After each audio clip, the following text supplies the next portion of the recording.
Copyright disclaimer under Section 107 of the Copyright Act 1976. Allowance is made for fair use for purposes such as criticism, comment, news reporting, scholarship, and research. Fair use is a use permitted by copyright statute that might otherwise be infringing. Nonprofit, educational, or personal use tips the balance in favor of fair use.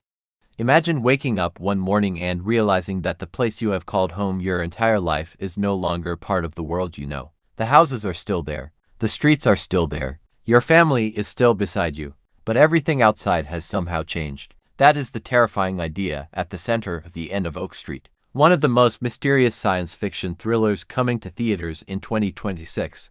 The movie takes something incredibly ordinary, a quiet suburban neighborhood, and turns it into a nightmare where survival suddenly becomes the only thing that matters.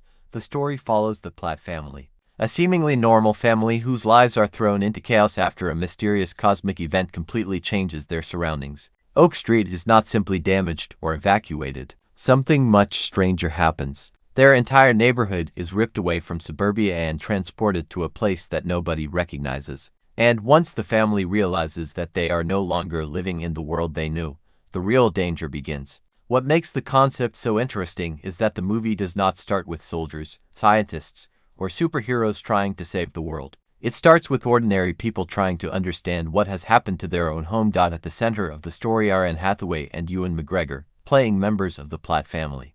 The cast also includes Maisie Stella and Christian Convery, giving the movie a younger family dynamic that becomes especially important once the situation turns into a fight for survival. The film is written and directed by David Robert Mitchell, the filmmaker behind It Follows and Under the Silver Lake, while J.J. Abrams is among the producers. That combination alone gives the movie an interesting identity because Mitchell is known for creating stories where something familiar slowly becomes disturbing, while Abrams has spent years working with mystery, science fiction, and large-scale genre stories. But The End of Oak Street does not appear to be simply another dinosaur movie or another science fiction adventure. The trailers suggest that the movie is much more interested in the strange experience of being trapped somewhere completely unfamiliar. Imagine looking outside your front window and seeing a landscape that should not exist. The road you have driven down countless times is suddenly surrounded by something ancient and dangerous. The familiar sounds of suburban life disappear, replaced by noises that make it clear you are no longer in control. That is where the movie's central mystery becomes even more interesting. What exactly happened to Oak Street? Why was this particular neighborhood affected? Where have the Platt family and their neighbors been taken? And perhaps the biggest question of all is whether there is any way for them to return home. The official story description keeps many of those answers hidden, and that seems to be intentional. Instead of explaining every detail, the marketing focuses on the family discovering that their survival depends on staying together. That tells us something important about the movie. The strange environment may be filled with enormous dangers, but the emotional conflict inside the family could be just as important. The first teaser immediately established that something impossible had happened. The idea that an entire street could simply move sounds almost absurd at first, but the movie treats it with a serious and unsettling tone. A normal family suddenly finds itself facing a situation that makes absolutely no sense. There is no easy explanation, no obvious escape route, and no guarantee that help is coming.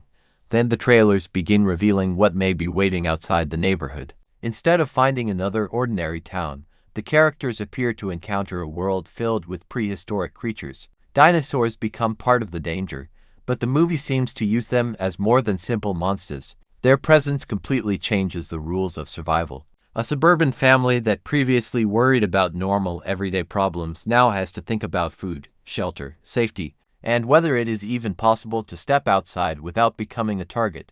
This contrast could become one of the movie's biggest strengths. There is something unsettling about seeing familiar houses surrounded by a world that belongs millions of years in the past. A mailbox, a family car, a driveway, or a backyard suddenly becomes completely meaningless when enormous creatures are moving somewhere beyond the trees. The ordinary world and the prehistoric world are forced together, creating an atmosphere that feels strange rather than simply spectacular.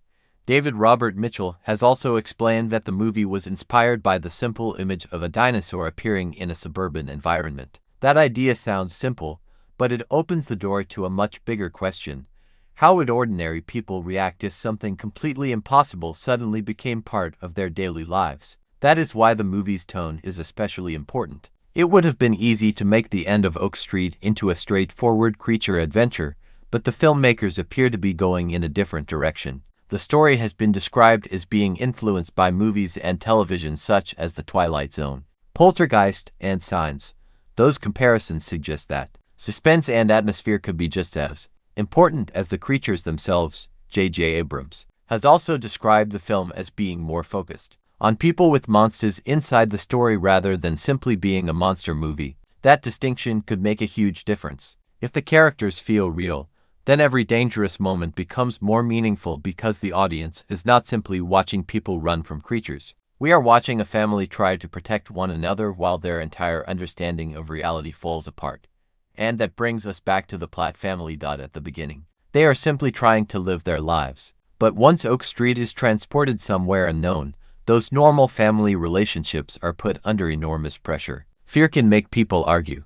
Panic can make people make terrible decisions. And when there is no clear explanation for what is happening, even the strongest relationships can begin to crack. The trailers give us glimpses of the family trying to understand their new surroundings while also dealing with the terrifying creatures outside. There are moments that suggest confusion, moments of panic, and moments where the family has to make quick decisions. The danger does not seem limited to one giant creature appearing and disappearing. The entire environment has become unpredictable. That makes the title itself more interesting. The end of Oak Street may sound like it is referring to the destruction of a location, but the title could also represent the end of a normal way of life. Oak Street was once a symbol of safety and routine. It was the kind of place where people expected tomorrow to look almost exactly like today. But after the cosmic event, that certainty disappears. The movie is scheduled to arrive in theaters on August 14, 2026, with an IMAX release in North America, while international audiences are scheduled to begin seeing it from August 12th. The film is being released by Warner Brothers Pictures and comes from Bad Robot and Jackson Pictures, with a cast led by Anne Hathaway and Ewan McGregor. The movie is clearly being positioned as a major theatrical science fiction event rather than a small mystery film. The trailers have also made it clear that the filmmakers want audiences to experience this story on a large screen. The combination of suburban environments, mysterious cosmic events, and enormous prehistoric creatures gives the movie plenty of opportunities for large-scale visuals. But the real question is whether those visuals will support the story rather than overpower it. Because the most interesting part of the end of Oak Street may not be the question of how many dinosaurs are in the movie. It may be the question of why this happened in the first place. What kind of cosmic event could move an entire neighborhood from one world to another? Is this an accident, or is there something more complicated happening? And if the Platt family has been transported somewhere else, does that mean they are completely alone, or could there be other people who experience the same thing? The movie is keeping most of those answers hidden for now, which is probably a good thing. In an era when trailers often reveal nearly the entire story, the end of Oak Street appears to be protecting some of its biggest surprises. We know the basic setup. We know the family. We know that something cosmic has happened. We know that dinosaurs are involved. But the bigger picture remains uncertain. And that uncertainty is exactly what makes the movie so intriguing. Because when your entire street suddenly becomes a place that should not exist, the biggest danger may not be the creature standing outside your house. The real danger could be realizing that the world you thought you understood was never as predictable as you believed. And that uncertainty becomes even more frightening when the family starts to realize that simply waiting for the situation to fix itself may not be an option. In a normal emergency, there is always the hope that someone will eventually arrive. Police, firefighters, emergency services, neighbors, or even a helicopter in the sky can provide some reassurance that the outside world still exists. But what happens when the outside world itself seems to have disappeared? That is the kind of psychological pressure the Platt family has to deal with. Their home is still standing, but the meaning of home has completely changed. The walls that once provided comfort are now the only barrier between them and an environment they don't understand. Every trip outside becomes a risk, and every sound in the distance could mean that something dangerous is getting closer. This is where the character of Anne Hathaway's role becomes particularly important. Her character is not introduced as someone who has all the answers. Instead, she is placed in the same terrifying situation as everyone else. She has to process what is happening while also trying to remain strong for the people around her. That makes the situation more believable because real fear does not disappear just because someone has to become a leader. Ewan McGregor's character faces a similar challenge. The family cannot afford to panic. but pretending everything is fine is impossible. At some point, someone has to make decisions. Should they stay inside? Should they search for food? Should they investigate what happened to the neighborhood? Should they risk going beyond the familiar streets to find out where they have actually ended up? Every choice carries consequences, and the younger members of the family make those decisions even more complicated. When adults are frightened, children notice it immediately. You can tell them that everything is going to be okay, but if they can hear something enormous moving outside the house, those words become difficult to believe. The family therefore has to fight two battles at the same time. They have to survive the physical dangers around them, while also trying to keep fear from destroying their ability to think clearly.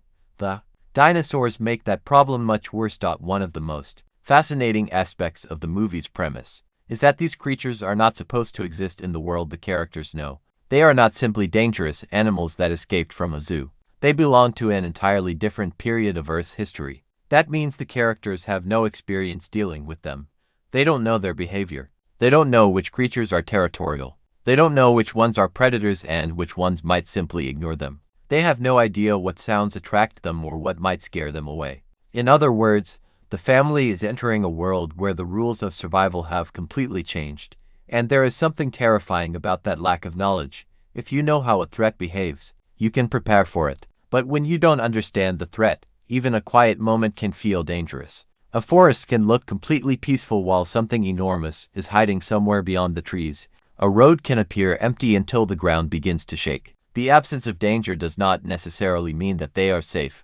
This gives the movie plenty of opportunities to build suspense without constantly showing the creatures. Sometimes the idea that something might be there can be more frightening than actually seeing it. That approach also fits David Robert Mitchell's previous filmmaking style. His movies often take familiar environments and make them feel strangely uncomfortable. A normal street can suddenly feel isolated. A simple walk can become threatening. Something that should be completely ordinary starts to feel wrong. Even before the audience understands why, the end of Oak Street appears to take that idea and expand it on a much larger scale. Instead of one strange person following someone through a neighborhood, the entire neighborhood itself becomes the mystery, and the more the characters explore, the more questions they may have. If Oak Street has been transported somewhere else, what happened to everything surrounding it? Did only the houses move? Did the people disappear from their original location? Are they physically somewhere on Earth, or have they been taken somewhere beyond what we understand? The movie's cosmic element opens up several possibilities without immediately confirming any of them. That is one reason the trailer material has created so much curiosity. The marketing gives us enough information to understand the basic premise, but not enough to explain the entire mystery. We see ordinary suburban life colliding with something enormous and impossible, but the cause of that event remains one of the biggest unanswered questions. There is also the possibility that the family may not be the only people affected. A neighborhood is made up of different families, different personalities, and different relationships. When all of those people are suddenly trapped together in an unfamiliar environment, conflict becomes almost unavoidable. Some people will want to stay where they are. Others will want to explore. Someone may believe that help is coming. Someone else may think they have been abandoned. And when resources become limited, those differences can become serious problems. Imagine having enough food for only a certain amount of time while having absolutely no idea how long you will be trapped. At first, people might remain calm. They might believe the situation will be solved within hours. Then the hours become a day. The day becomes several days. Suddenly, the things everyone took for granted become valuable. Water becomes important. Food becomes important. Fuel becomes important. And information becomes perhaps the most valuable thing of all. Because without information, every decision is based on a guess.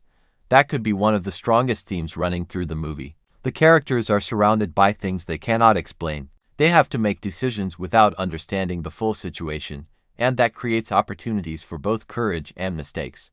The movie also has an interesting contrast between technology and nature. These people come from a modern world filled with smartphones, cars, electricity, television, and instant communication, but none of that necessarily helps when they are transported into an environment where modern society no longer functions normally.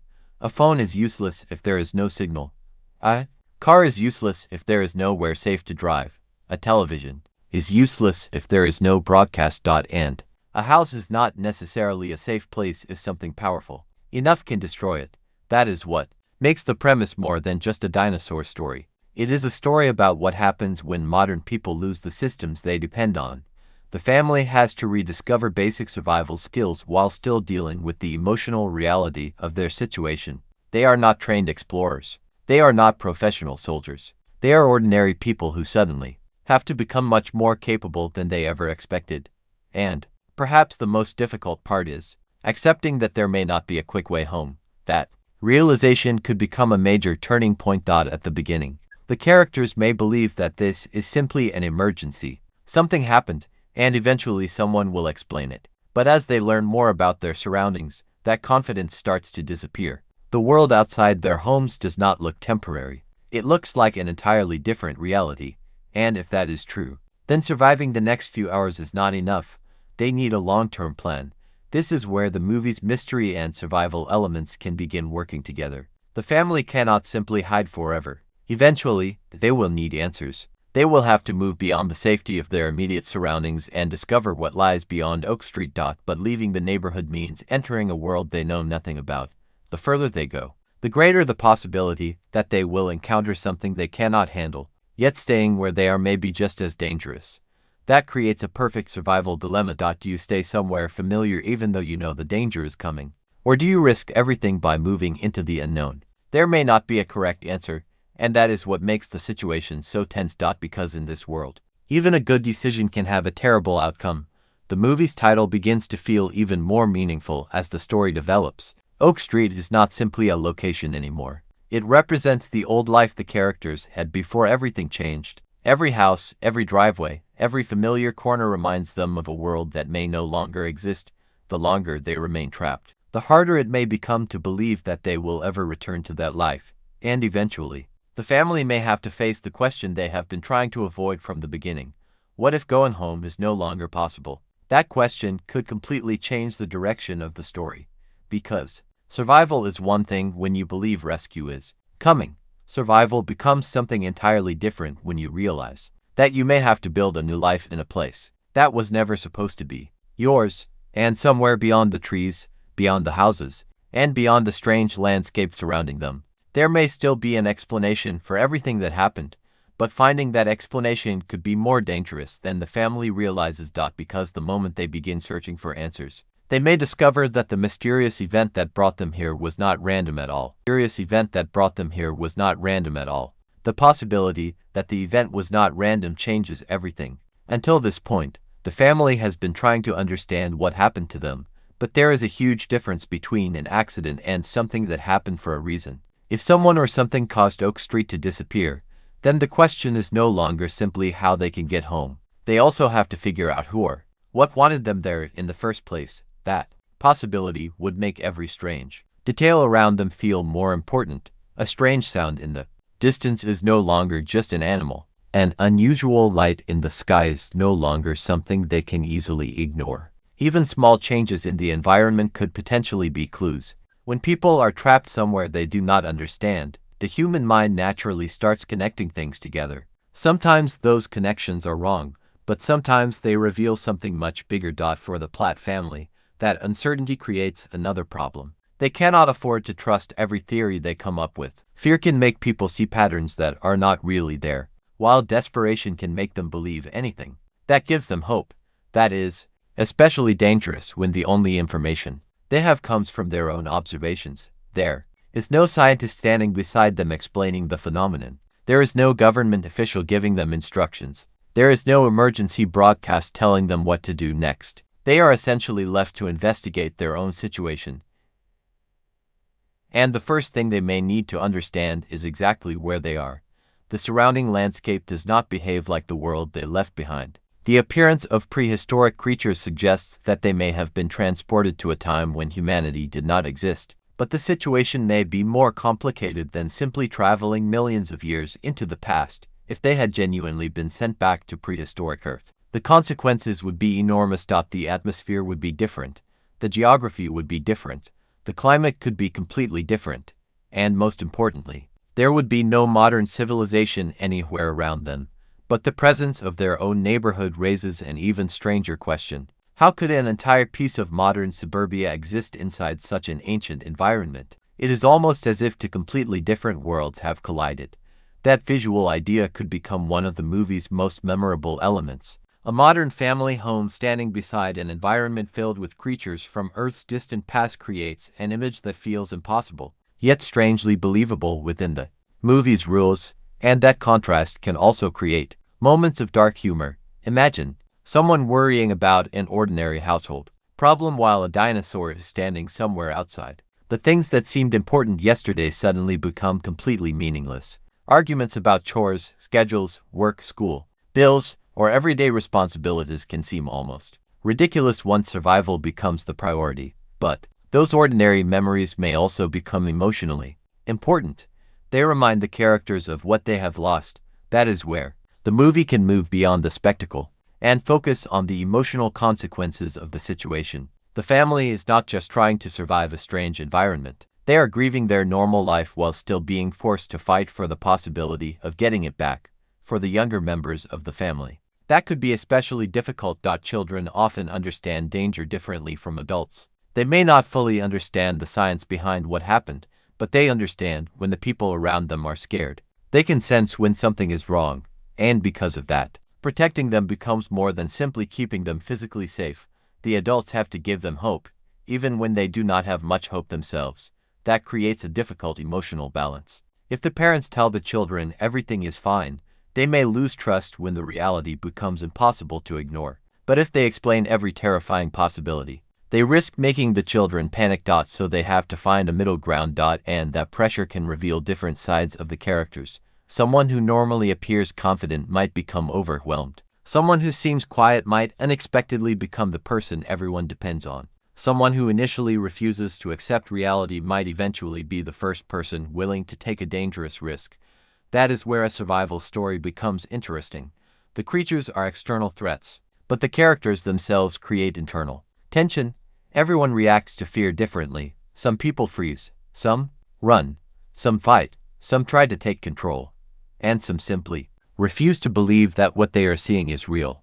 Those differences can create conflict inside the group, especially when every decision could affect everyone's survival. Imagine one person insisting that they should remain inside their homes because it is safer, while another argues that staying there will eventually get them killed. Both sides could have valid arguments. The person who wants to stay may be thinking about protecting the family. The person who wants to leave may be thinking about finding food, water, or a way home. Neither one necessarily has the wrong intention. But in a crisis, good intentions do not guarantee good results. That is another reason the movie's setting works so well. The neighborhood is familiar enough to make the characters feel comfortable, but the world beyond it is so dangerous that every attempt to explore becomes a major decision. And sooner or later, they will have to explore. There is only so much they can learn by looking out of windows. Eventually, someone has to step outside. That first journey, beyond the safety of the neighborhood, could be one of the most important moments in the story because it would reveal how different their new environment really is. The first few steps might feel almost normal. The street may look familiar. The houses may still be standing. The cars may still be parked where they were left. But then something in the distance reminds them that this is not home anymore. Maybe it is the sound of a creature.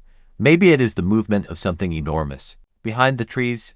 Maybe it is simply the realization that there are no other signs of modern civilization anywhere. Whatever they discover, the emotional impact would be the same. They are alone, or at least they think they are. That distinction matters, because if they are truly alone, their problem is survival. But if there are other people out there, their problem becomes much more complicated. Other survivors could become allies. They could also become enemies when resources are limited. Strangers cannot automatically be trusted. Someone who looks friendly today could become dangerous tomorrow if their family is starving. That possibility gives the story another layer of tension. The Platt family has to decide how much they can trust other people while also knowing that cooperation may be their best chance of survival. And there is another possibility that may be even more frightening. What if the other people they encounter know more about what happened? What if someone else has already figured out why Oak Street was transported? That person could potentially have the answers the family desperately needs. But answers always come with a price. If someone knows why this happened, They may also know how dangerous the situation really is. And sometimes knowing the truth can be more frightening than living with uncertainty. This is where the mystery surrounding the cosmic event becomes increasingly important. A phenomenon powerful enough to move an entire neighborhood cannot be treated like a normal accident. Something on that scale suggests rules that the characters do not understand. Maybe the event has happened before. Maybe Oak Street was not chosen randomly. Maybe there is a connection between the people living there and the strange world surrounding them. Or perhaps the event is part of something much larger. The movie has deliberately kept those possibilities hidden, allowing the audience to discover the answers alongside the characters rather than giving everything away in the trailers. That approach could make the eventual reveal much more satisfying. Instead of simply telling us what happened, the story can plant clues throughout the journey. A strange object. An unusual location. A mysterious signal. Something that appears insignificant at first but becomes important later. These details can encourage the audience to pay attention because they may realize that the movie is telling them more than they initially understand. And that is exactly the kind of mystery that can keep a 2-hour film moving. The audience is not just waiting for the next creature attack, they are waiting for the next piece of the puzzle. At the same time, the family still has to survive because whatever caused the transportation of Oak Street, the dinosaurs do not care about the mystery. They are simply living in their environment. The humans are the outsiders, and that means the family has entered a world where they are not at the top of the food chain anymore. For people who have spent their entire lives believing that technology gives them control over nature, that realization can be terrifying. The family may have cars, tools, lights, weapons, and modern knowledge, but none of those things automatically make them stronger than a creature that has evolved to survive in this environment. They have to adapt quickly because the longer they remain in this strange world, the more obvious it becomes that simply waiting for rescue is not a plan. They need to understand their surroundings. They need to understand the creatures. They need to understand the cosmic event. And most importantly, they need to understand each other. And most importantly, they need to understand each other. The real test begins when survival stops being about avoiding danger and becomes a matter of making impossible choices. Until now, the family has been reacting to one strange situation after another. But eventually, they have to stop simply responding and start planning. They need to decide where they can safely stay, what resources they can protect, and how far they are willing to travel to find answers. That is easier said than done. A plan only works when you understand the environment around you. The Platt family does not have that advantage. Every assumption they make could be wrong. A quiet area might actually be dangerous. A seemingly harmless creature could become aggressive without warning. A place that looks safe during the day could become completely different once darkness arrives. And darkness creates a whole new problem. In a modern neighborhood, nighttime is rarely truly dark. Streetlights, houses, cars, businesses, and distant city lights create a constant glow. But in a world where modern civilization may no longer exist, darkness could mean exactly what it meant for humans thousands or millions of years ago. The family can no longer see what is around them. They can only hear it. A branch breaking somewhere outside the house suddenly becomes terrifying. Footsteps in the distance become impossible to identify. Even silence becomes suspicious. The characters have no idea whether a creature has moved away or is simply waiting somewhere nearby. That kind of tension does not require constant action. Sometimes the scariest moment can be someone standing quietly in a dark room, listening to something moving outside. And if the movie continues using that approach, the suspense could feel much more personal than a traditional creature feature. Because the audience knows what the characters know, almost nothing. The uncertainty also affects the family's ability to sleep. Rest is essential for survival, but how do you sleep when you believe something dangerous could approach at any moment? Someone has to remain awake. Someone has to listen. Someone has to be ready if the situation suddenly changes. Eventually, exhaustion becomes another enemy. People make worse decisions when they are tired. They become impatient. They argue more easily. They miss details. And when the stakes are this high, one small mistake could have enormous consequences. This is where the family relationships become increasingly important. The situation is not just testing their physical strength. It is testing how much they trust one another. If one person wants to take a risk, the others have to decide whether to follow. If someone gets injured, everyone else has to decide whether they can continue. If someone becomes frightened and wants to give up, the rest of the family has to decide how to respond. There is no emergency service coming to solve those problems for them. They are responsible for one another, and that responsibility can create some of the most emotional moments in the story. The relationship between parents and children becomes especially important because the adults are carrying a burden that the younger characters may not fully understand. They know that one wrong move could put their children in danger. At the same time, the children may begin realizing that their parents do not have all the answers. That can change the family dynamic.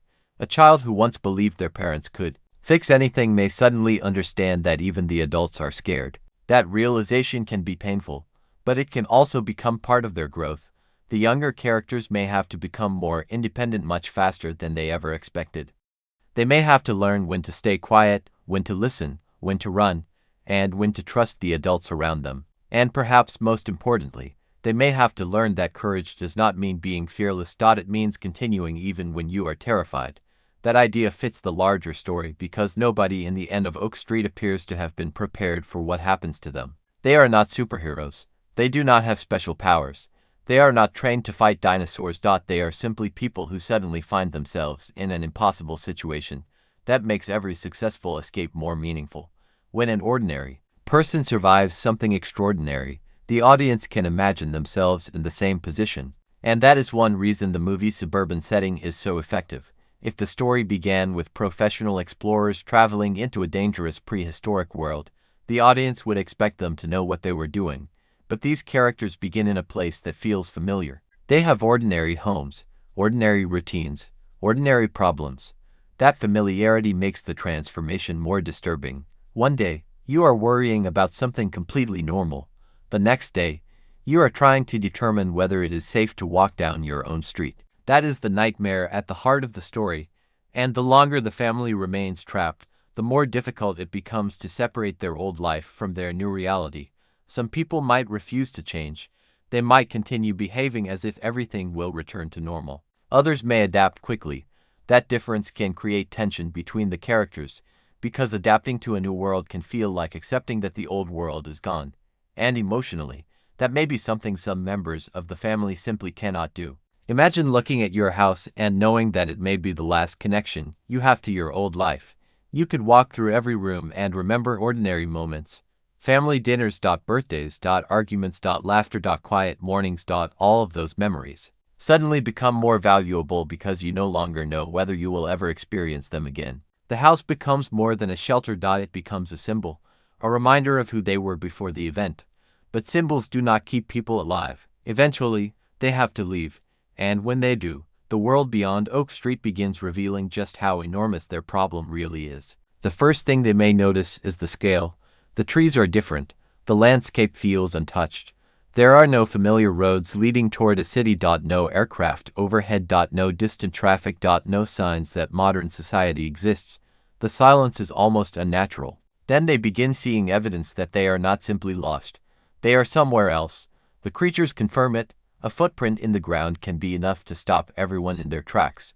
The size alone tells them that whatever made it is far beyond anything they have ever encountered. And that creates another question. If something that large is nearby, where is it now? The answer does not always have to come immediately. The characters may continue walking, trying to convince themselves that they are safe, but the audience already knows what they are thinking. Something made that footprint, and it could still be close. This is the kind of suspense that allows the movie to slow down without becoming boring. The story can give the characters time to observe their environment while allowing the audience to anticipate danger. Then, when the creature finally appears, the impact becomes much greater. The first clear encounter with one of these prehistoric animals could completely change how the family understands their situation. Until then, dinosaurs may have seemed like an unbelievable idea. Seeing one in front of them makes the impossible real. And the creature does not need to attack immediately. It might simply move through the landscape. It might ignore them. It might not even know they are there. But the family understands something important. They are vulnerable. Very vulnerable. Their best strategy may not be fighting. It may be hiding. That realization forces them to think differently. Modern humans are used to controlling their surroundings. We build fences, roads, buildings, security systems, and cities to create environments where we can feel protected. Here, none of that exists. Nature has taken control again.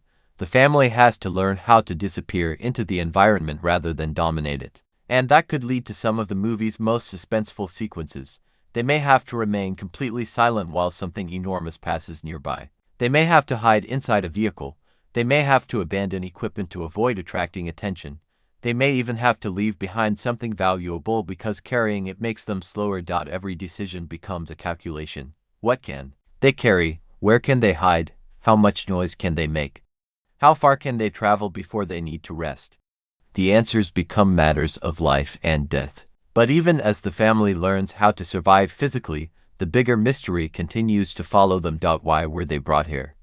And can they ever leave? Because surviving the prehistoric world is only half the problem. The other half is finding the way back. And the further they travel, the more evidence they may uncover that suggests their arrival was connected to something much larger than a random cosmic accident.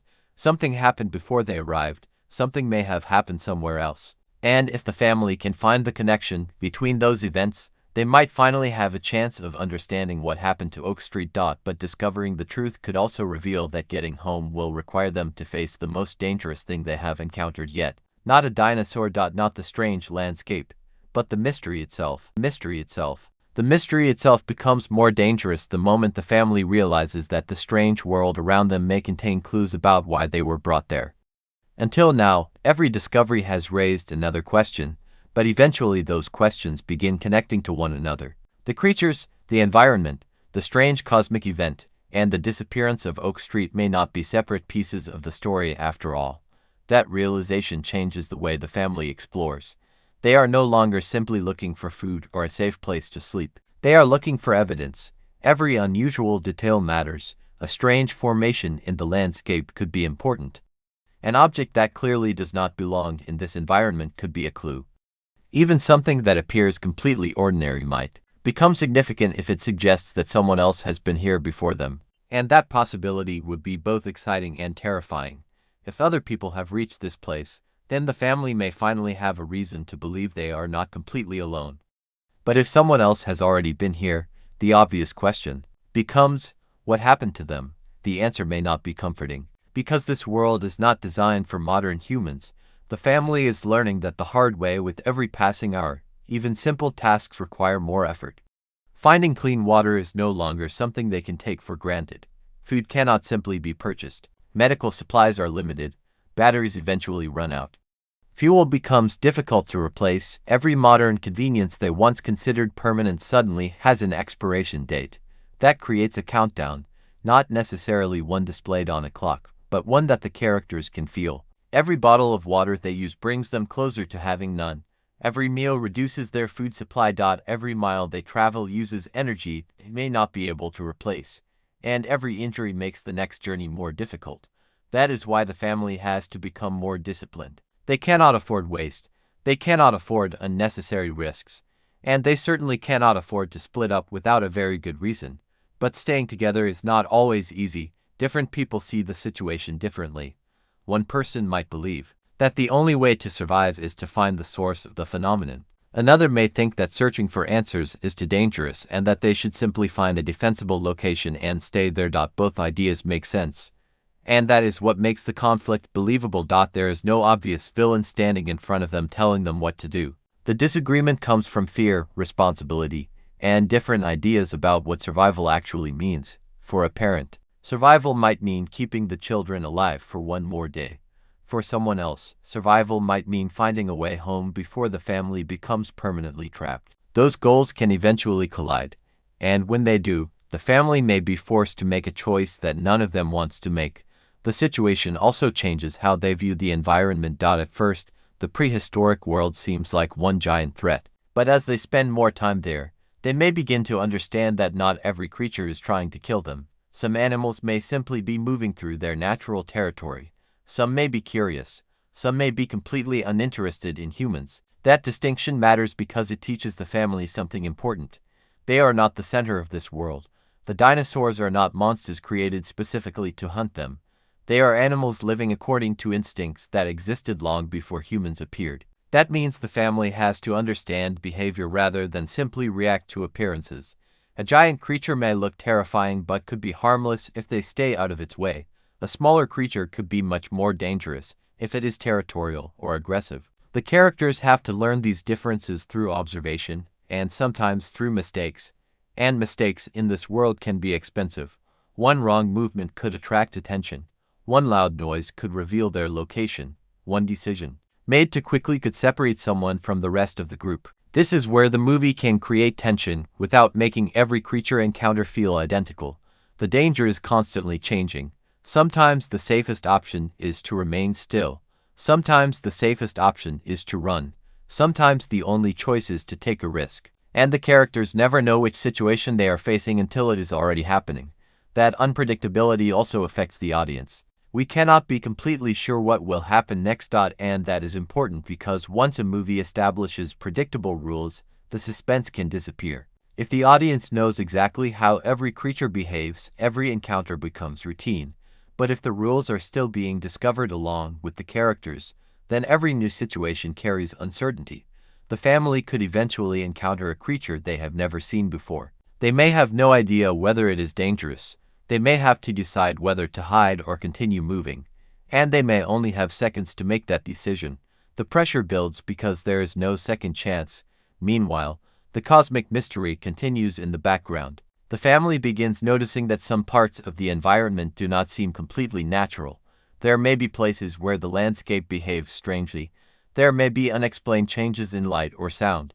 There may be evidence that the event which brought Oak Street here has affected more than just their neighborhood. And if that is true, then perhaps the family is not trapped inside a single isolated event. Perhaps something much larger is happening.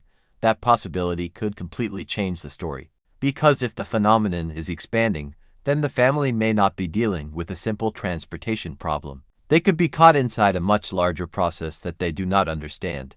And if they are only one part of it, then finding a way home may require them to understand the entire phenomenon. This is where the story's science fiction element becomes increasingly important. The movie does not necessarily need to explain every scientific detail immediately. In fact, keeping some things mysterious can make the story more interesting. What matters is that the characters have enough information to make decisions. They do not need to understand the entire universe. They just need to understand what is happening to them. And sometimes even that may be impossible. That can create an emotional moment where someone finally admits that they do not know what to do. For a character who has been trying to remain strong, that admission can be powerful. Because leadership does not always mean having answers. Sometimes it means admitting that you do not have them and still choosing to move forward. That could become one of the central emotional ideas of the story. The family cannot control what happened. They cannot undo the cosmic event. They cannot control the creatures. They cannot control the environment. The only thing they can control is how they respond, and that response begins changing them. The people who entered this world are not necessarily the same people who will eventually leave it. Fear forces them to become more alert. Loss forces them to become more emotionally resilient. Danger forces them to trust each other, and uncertainty forces them to accept that sometimes there is no perfect answer, but there is still one problem they cannot ignore. Even if they learn how to survive here, they still have to find a way back. And the possibility of returning home may become more complicated than they first imagined. Because what if the place they came from has changed too? What if time has passed differently? What if Oak Street is no longer where they remember it? What if the event did not simply move them from one location to another, but changed the relationship between the two worlds? Those questions make the idea of going home much more complicated. The family may eventually discover that returning is possible, but possible does not mean easy. And it certainly does not mean everyone will make it. That realization could become the emotional heart of the second half of the story. Because once the family understands that there may be a path home, they also have to face another question. How much are they willing to sacrifice to take it? If the route back requires them to cross dangerous territory, they cannot guarantee everyone's safety. If the answer lies somewhere controlled by a dangerous creature, someone may have to take the risk. If only one person can reach the place where the phenomenon can be reversed, the family may have to decide who goes. And those are the kinds of choices that can permanently change relationships. The mystery has now become more than a puzzle. It has become a test. A test of courage, a test of trust, and a test of how far a family is willing to go for the chance to return home. But before they can even think about making that final journey, they still have to survive the world around them. And somewhere ahead of them is a discovery that could finally provide the first real clue about what happened to Oak Street. The problem is that finding that clue may put them directly in the path of the most dangerous threat they have encountered so far. The discovery does not come in the way the family expects. They are not handed a clear explanation or a message telling them exactly what happened. Instead, the clue is something they almost overlook. It is easy to dismiss at first, but once they notice the details around it, the possibility becomes impossible to ignore. Something has been here before them. That realization changes the atmosphere immediately. Until now, the family has been operating under the assumption that they are completely cut off from the modern world. But evidence of another presence means that someone else may have experienced the same impossible journey. The first instinct is hope. If someone else made it here, then perhaps someone else found a way to survive. And if they survived, they may have discovered a way home. But hope quickly comes with another question. Where are they now? The family begins examining the area more carefully. What looked like an ordinary part of the landscape now seems filled with possibilities. They start noticing details they would have ignored before. Marks on the ground, signs of movement, something that looks almost artificial in a place where everything should be completely natural. The more they investigate, the more uncomfortable the situation becomes, because the evidence does not necessarily look recent. Whatever happened here may have happened long before Oak Street arrived. That means the family may not be the first people to encounter this phenomenon. And if previous people were trapped here, their story could tell the Platts exactly what they need to know, or it could tell them something much worse. Maybe nobody ever escaped. That possibility hangs over the group as they continue moving. Nobody wants to say it out loud, but everyone is thinking about it. If this place has already claimed other people, what makes them different? What makes them believe they can succeed where others failed? The answer may simply be that they have no choice. They cannot turn around and return to the life they had before. There is no normal road behind them. There is no familiar city waiting nearby. The only way forward is through the unknown. And that forces them to become more courageous than they were before. But courage does not eliminate fear. In fact, the fear may become stronger. The further they travel, the more they understand how little they know about the environment. The creatures are not the only danger. The terrain itself can become a problem. A steep drop, a river they cannot cross, a dense forest where visibility disappears after a few meters, a sudden change in weather. Any one of these things can turn a simple journey into a serious survival challenge. And because the family does not have proper equipment for this world, every obstacle becomes harder. They have to improvise. A piece of wood can become a tool. A vehicle can become temporary shelter. Household objects can become survival equipment. Things that once seemed useless can suddenly become valuable.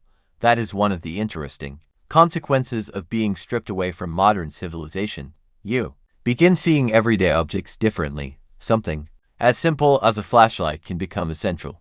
A rope can become the difference between crossing an obstacle and falling. A working radio can become one of the most important objects in the entire story, because communication is hope. If they can communicate with someone else, they can prove that the modern world still exists somewhere. But if the radio remains silent, the silence becomes its own message. And then there is the question of whether they should keep searching for a signal. Every minute spent trying to communicate is a minute they are not spending on finding food or shelter. Again, they are forced to choose. Survival is constantly about priorities. What matters right now? What can wait? What risk is worth taking? And what risk is simply too dangerous? The family begins developing a system. They move together when possible. They avoid open areas. They observe before entering unfamiliar locations.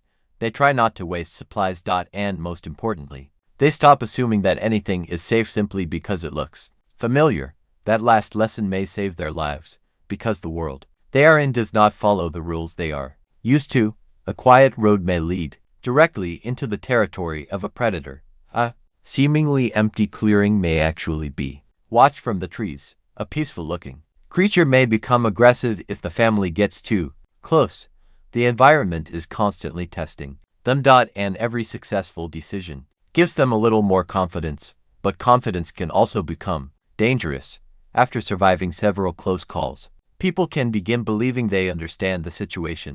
They may start taking bigger risks. They may believe that because they escaped one creature, they can escape another. That kind of thinking can lead to disaster. The family has to remember that survival so far does not mean they are safe. It only means they have been lucky. And luck eventually runs out. The emotional pressure increases as well. The longer the family remains away from home, the more memories begin affecting them. Someone may remember a birthday. Someone may think about a friend they left behind. Someone may wonder whether anyone in the original world even knows what happened. Those thoughts can be painful because the family cannot simply call someone and explain. They cannot send a message. They cannot check the news. They have no idea how the rest of the world reacted to their disappearance. For all they know, Oak Street vanished without a trace. Maybe the authorities believe there was an explosion. Maybe they think the neighborhood was destroyed. Maybe thousands of people are searching for them. Or maybe, from the perspective of the world they left behind, only seconds have passed. That possibility introduces another fascinating question about the nature of the event.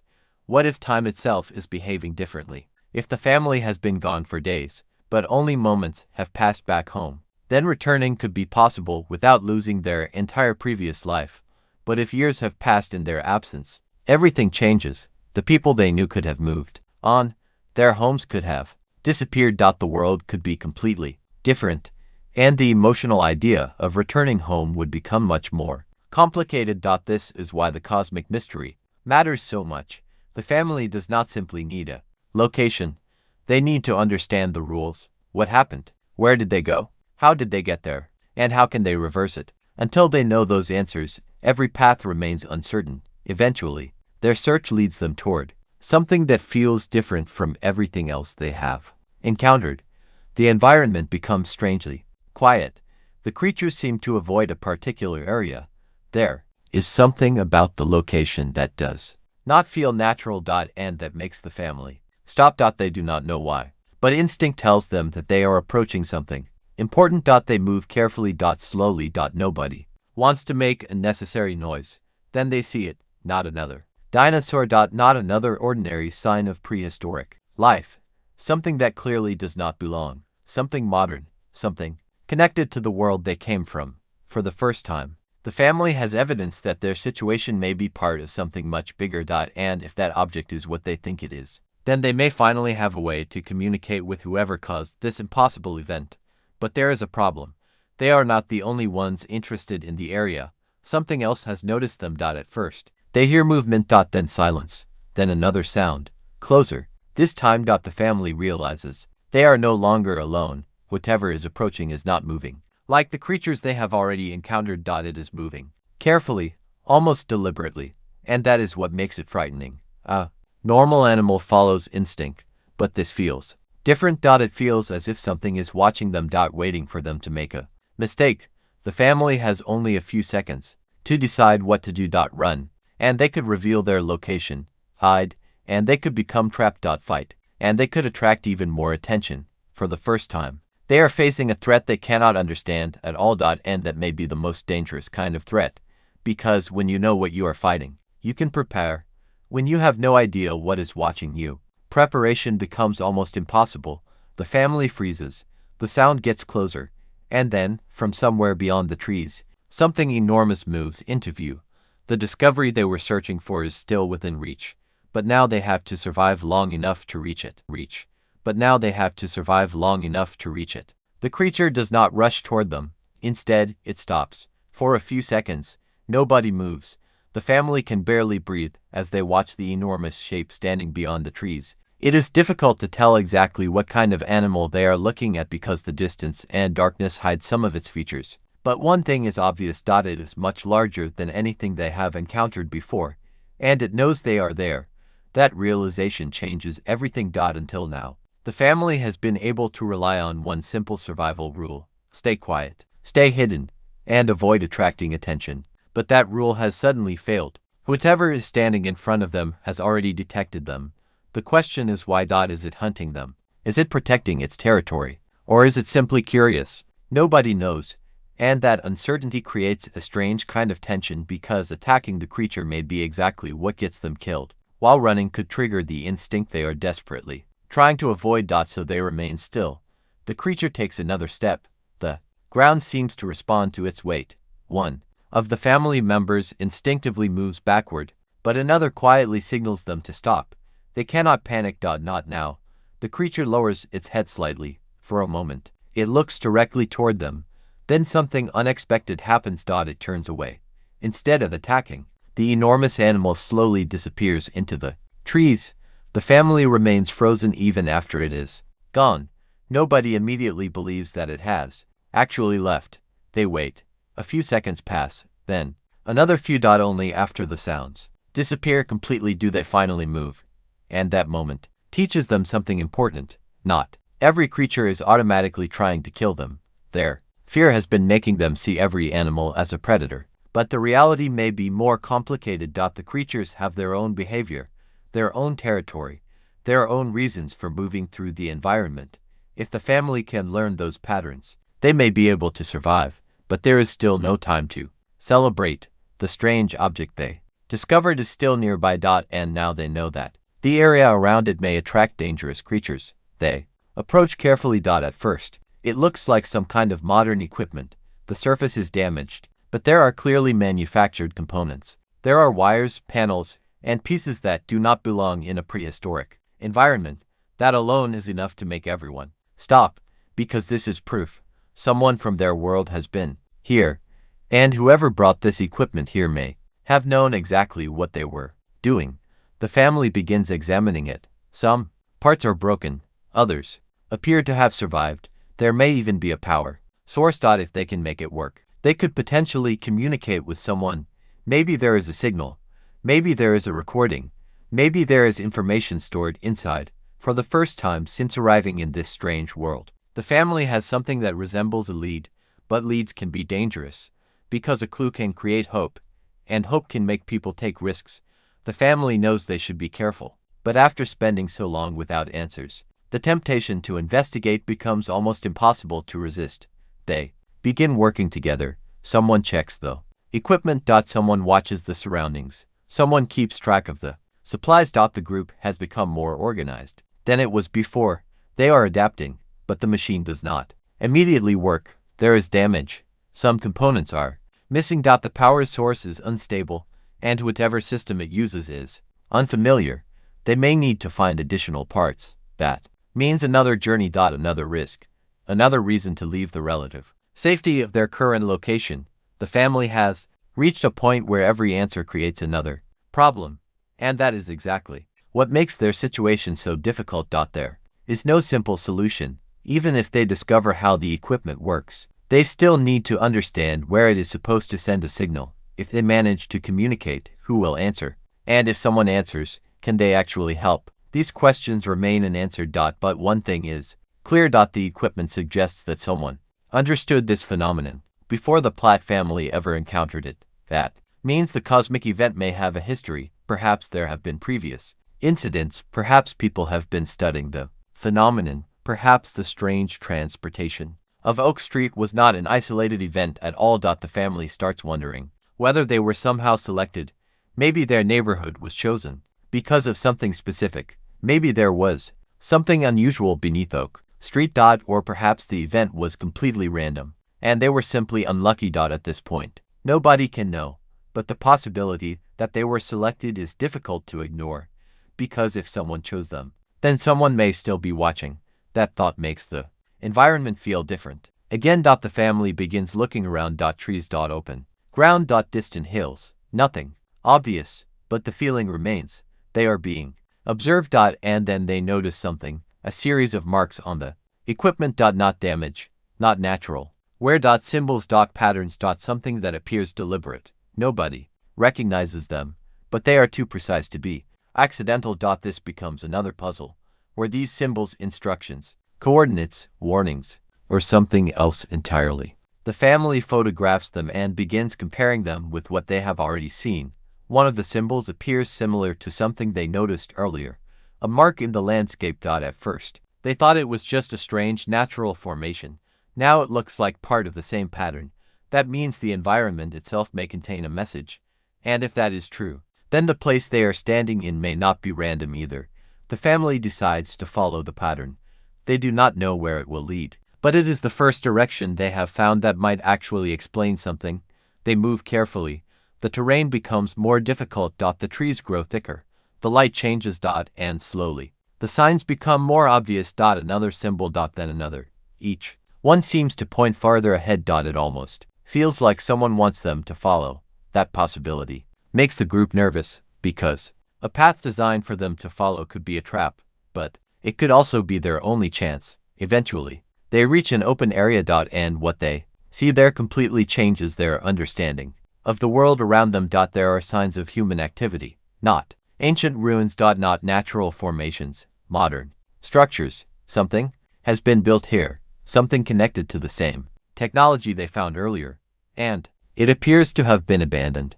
The family approaches. Slowly, the structure is partially damaged, but there are still signs that it once served a purpose. There are panels, equipment, storage areas, and possibly records. If they can find a working system, they might finally discover the truth. But then they notice something else. The structure has been damaged from the outside, not by weather. Not by time. There are deep marks across the surface. Something large has attacked it. The family immediately realizes what that means. Whatever happened here was not peaceful. Someone built this place. Someone used it. And then something came for them. Now, the question becomes even more frightening. What happened to the people who built it? The family enters the structure. Inside, everything is silent. Dust covers the surfaces. Some equipment has been destroyed. Other parts appear untouched. There are signs that people left in a hurry. A container is open. Equipment is scattered. One door has been forced open. It looks less like an abandoned building and more like a place that was evacuated. That discovery sends a chill through the group. Because if the people who worked here had time to leave, why did they abandon everything? And if they did not have time to leave, what happened to them? The family continues deeper inside. Then they find something that looks like a recording system. It still has power. Barely. Someone connects the remaining components. The screen flickers. For a moment, nothing happens. Then an image appears. A person. The recording is damaged, but the message is clear enough to understand one thing. The people who were here before them knew about the phenomenon. They knew that places could disappear. They knew that worlds could overlap, and they had been trying to find a way to control it. But the recording ends before the most important information is revealed. The screen goes dark. Everyone looks at each other. They finally have proof that this was not an isolated event, but they still do not know why it happened to them. And then, outside the structure, they hear the sound again. Something is approaching. This time, it is not one creature. There are several. The family has discovered the truth they were looking for. But now their discovery may have attracted attention, and whatever is coming toward them is not giving them much time to decide what to do next. The sounds outside become louder, and this time, there is no mistaking what they mean. More than one creature is moving through the area. The family can hear branches snapping and heavy footsteps coming closer to the structure. Whatever is approaching has not discovered them by accident. It seems to be moving directly toward the building. Everyone immediately understands the problem. The structure may have protected them from the environment, but it has also trapped them. There is only one obvious entrance, and the creatures are approaching from that direction. For a few seconds, nobody speaks. They have already seen what a single large animal can do. Facing several at once is something they cannot afford. Someone points toward another part of the building. There might be another exit. They begin searching quickly. Doors are checked. Storage rooms are opened. Old equipment is pushed aside. The sound outside keeps getting closer. Every second matters. Finally, they discover a narrow passage leading toward the back of the structure. It is partially blocked, but there is enough space for someone to squeeze through. The family moves one by one. They try to remain silent, but the old structure is not helping them. Every movement creates noise. A piece of metal falls. Everyone freezes. Outside, the creatures stop. Silence. Then a low sound comes from somewhere near the entrance. They know they have been heard. The family moves faster. They crawl through the narrow opening and emerge behind the structure. For a moment, they believe they have escaped. Then they realize the open area around them provides almost no cover. The trees are too far away. The ground is exposed, and the creatures are already coming around the building. There is nowhere obvious to hide. One of the family members spots a shallow depression in the ground. They move toward it. Everyone drops down just before the first creature appears. The animal steps into the open. It is enormous. Another follows. Then another. The family stays completely still. The creatures begin investigating the area. One moves toward the building. Another lowers its head toward the ground. The family can hear every breath, every movement. The smallest mistake could expose them.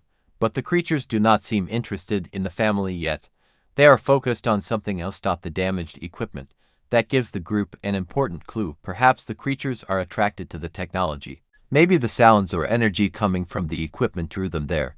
If that is true, then the family may have accidentally created the danger themselves.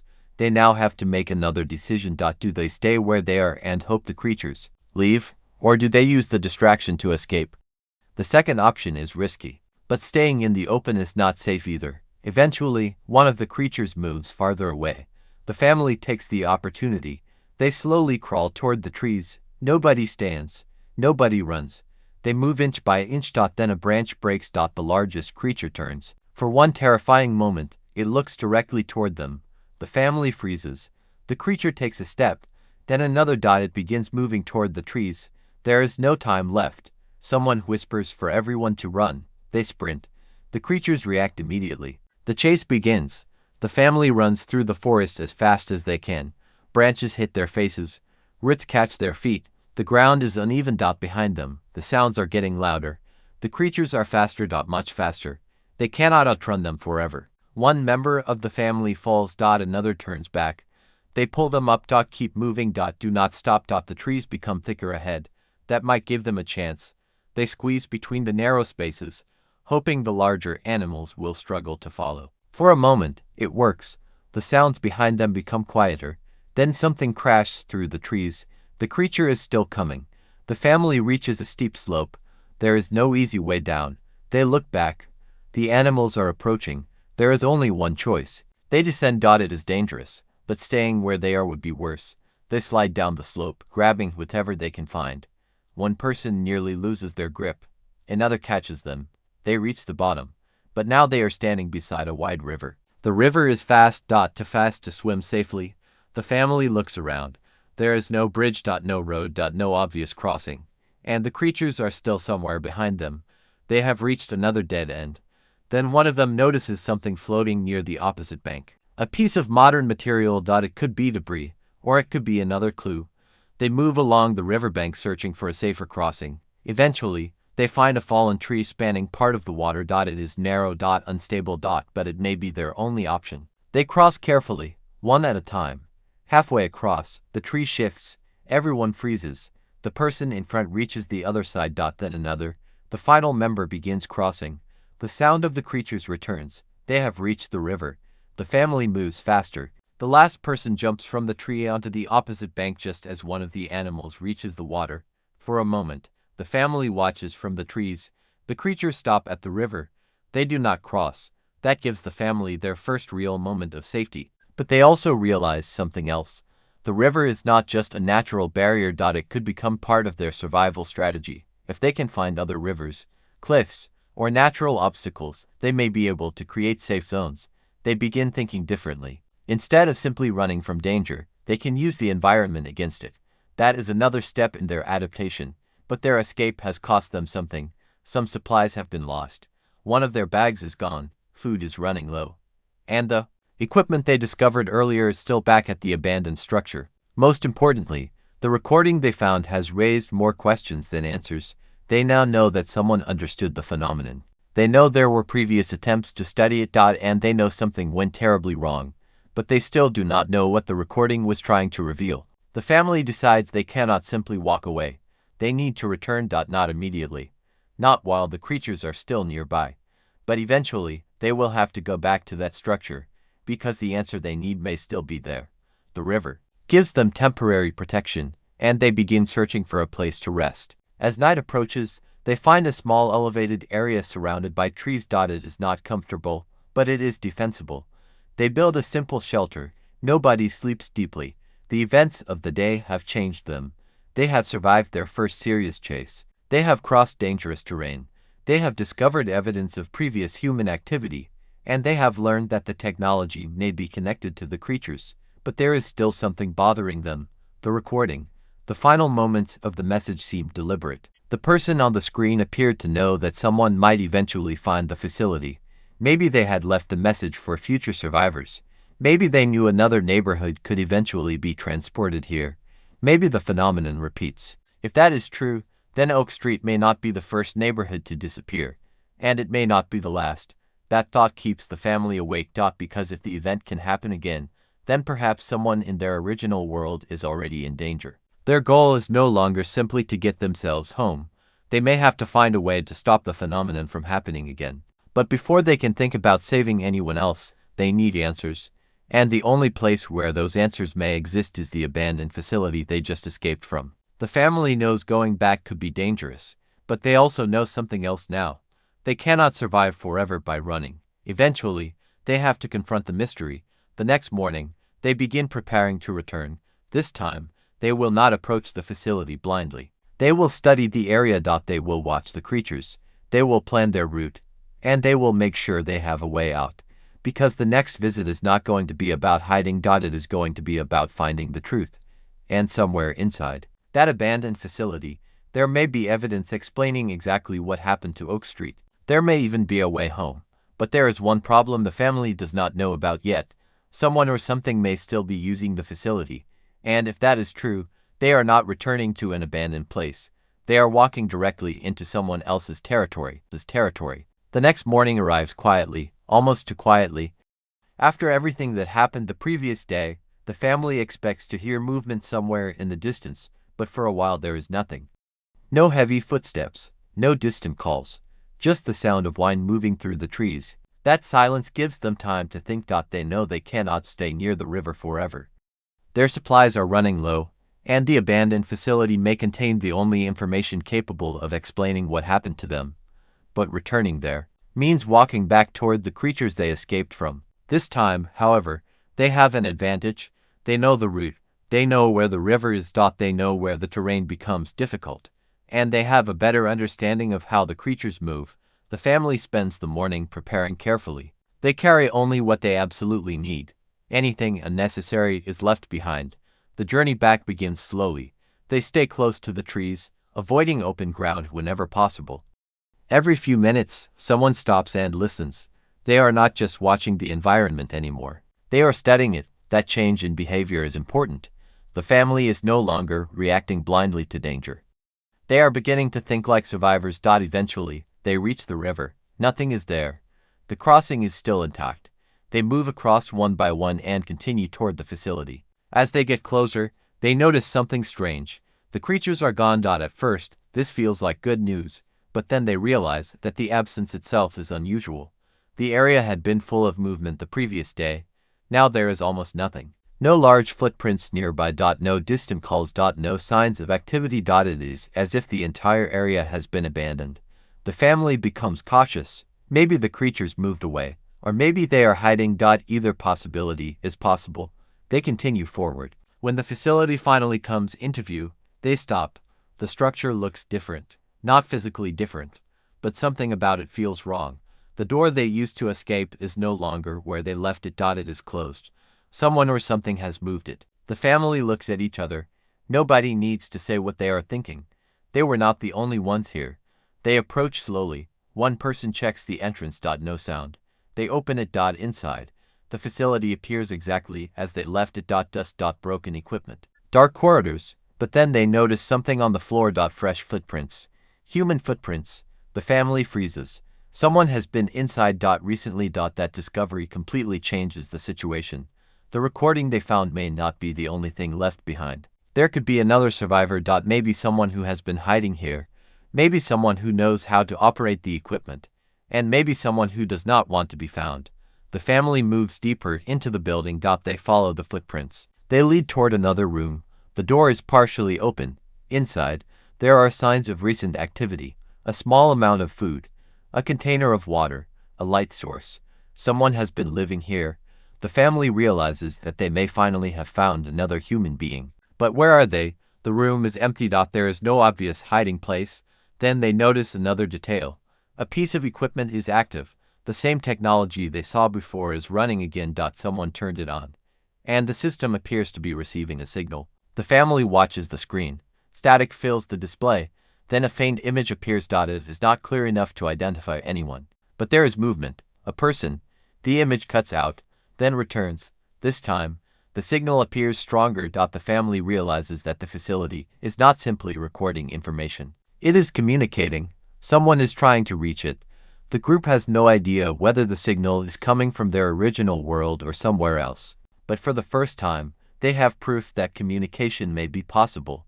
One member of the family tries to interact with the controls. The system responds. A series of symbols appears, the same symbols they saw earlier. That cannot be a coincidence. The equipment is connected to the markings, and now they have a possible way to understand them. They begin experimenting with the controls. One symbol changes. The screen flickers. Then a map appears. It is unlike any map they have ever seen. There are several points marked across a strange landscape. One point appears to represent the facility. Another appears much farther away, and a third point seems to be moving. The family realizes that the map may be showing other locations affected by the same phenomenon. If that is true, Oak Street may be only one of several places trapped in this strange world. The moving point could represent another group, other survivors. That possibility gives them hope. But then the map changes. The third point disappears. The screen goes dark. Whatever was being tracked has vanished. Nobody knows why. Maybe the person moved out of range. Maybe their equipment failed. Or maybe something happened to them. The family decides they need more information. They search the facility for records. Eventually, they find a room containing several storage devices. Some are damaged, others still work. One appears to contain a collection of files. The information is technical, but enough words can be understood to reveal something important. The phenomenon has been studied for years. The researchers were not simply observing it, they were trying to control it. They believed that certain locations could become connected to other points in space and time. The technology was designed to detect those connections, but the experiments became unstable. The files mention unexpected transfers, objects disappearing. Brief openings. And eventually, larger events. One entry describes an entire structure being displaced. That sounds exactly like what happened to Oak Street. The family realizes they may have discovered the explanation. The neighborhood was not destroyed. It was transferred, moved through some kind of unstable connection between different environments. But there is still a problem. The technology was never designed to move an entire neighborhood safely. Something went wrong, and if the researchers could not control it, the Platt family certainly cannot. Then they find another file. This one is marked differently. It contains a warning. The transfer process does not simply move objects from one place to another. It can change the conditions around them. Time. Location. Possibly even the environment itself. That means the family may not have arrived in the exact place they were supposed to. They could have been sent somewhere completely different from the intended destination. And if that is true, finding their way home may require them to recreate the original event. But recreating the event could be incredibly dangerous. The equipment may not have enough power. The system may be damaged, and nobody knows whether the connection back to their world still exists. The family searches for more information. Then they discover a final piece of data. A location. Coordinates. The system identifies it as a stable point, a place where the connection between worlds may still be active. The coordinates are far away, very far away. Reaching them will require crossing the dangerous landscape. But if the information is correct, that location could be their way home. For the first time, the family has something they have been missing since the beginning, a destination. They know where they need to go. They just do not know what they will have to face along the way. And then the facility suddenly loses power. Every screen turns black. The lights disappear. The building becomes completely silent. For a moment, nobody understands what happened. Then they hear something outside. Not the sound of dinosaurs. Not the wind. Footsteps. Human footsteps. Someone is approaching the facility. The family looks toward the entrance. They have no idea whether the person coming toward them is a survivor, or the person who has been watching them since they arrived. The footsteps stop just outside the entrance. Nobody moves. The family stands completely still, listening for another sound. The darkness inside the facility makes it impossible to see what is happening outside. For a moment, they wonder if the person has noticed them. Then comes a quiet knock. Not aggressive, not loud. Just 3 slow knocks against the metal door. The family looks at each other. Someone is definitely out there. The obvious reaction would be to stay silent and hope the stranger leaves. But after discovering that another person may have survived in this world, the family also understands that this could be their first real chance to get answers. One of them slowly approaches the entrance. Before opening it, they ask who is outside. There is a pause, then a voice answers. It is human. The stranger says they are alone. They have been trying to find the facility for days. The family still does not open the door immediately. They ask questions. How did you get here? How long have you been here? Do you know what happened to Oak Street? The stranger hesitates before answering. That hesitation makes everyone nervous. Finally, the person explains that they know exactly what happened. They were part of the group that originally studied the phenomenon, not one of the scientists who created the system, but someone who helped maintain the equipment. They were here when the experiments went wrong, and they watched the first major transfer happen. The family finally opens the door. A tired-looking man steps inside. His clothes are damaged. He looks exhausted, but there is something about his expression that immediately tells them he has been living with this nightmare for a long time. He sees the equipment. Then he sees the family. And for a moment, he simply stares. He cannot believe that another group has arrived. He asks them where they came from. When they say Oak Street, his expression changes. He knows the name. He tells them that their neighborhood should never have been transferred. The family wants an explanation. He tells them the system was designed to create temporary connections between distant locations, but something happened during one of the experiments that changed the rules. The connections became unstable. Instead of opening for a few seconds, they began pulling objects through. Small objects at first, then larger ones, eventually, entire structures.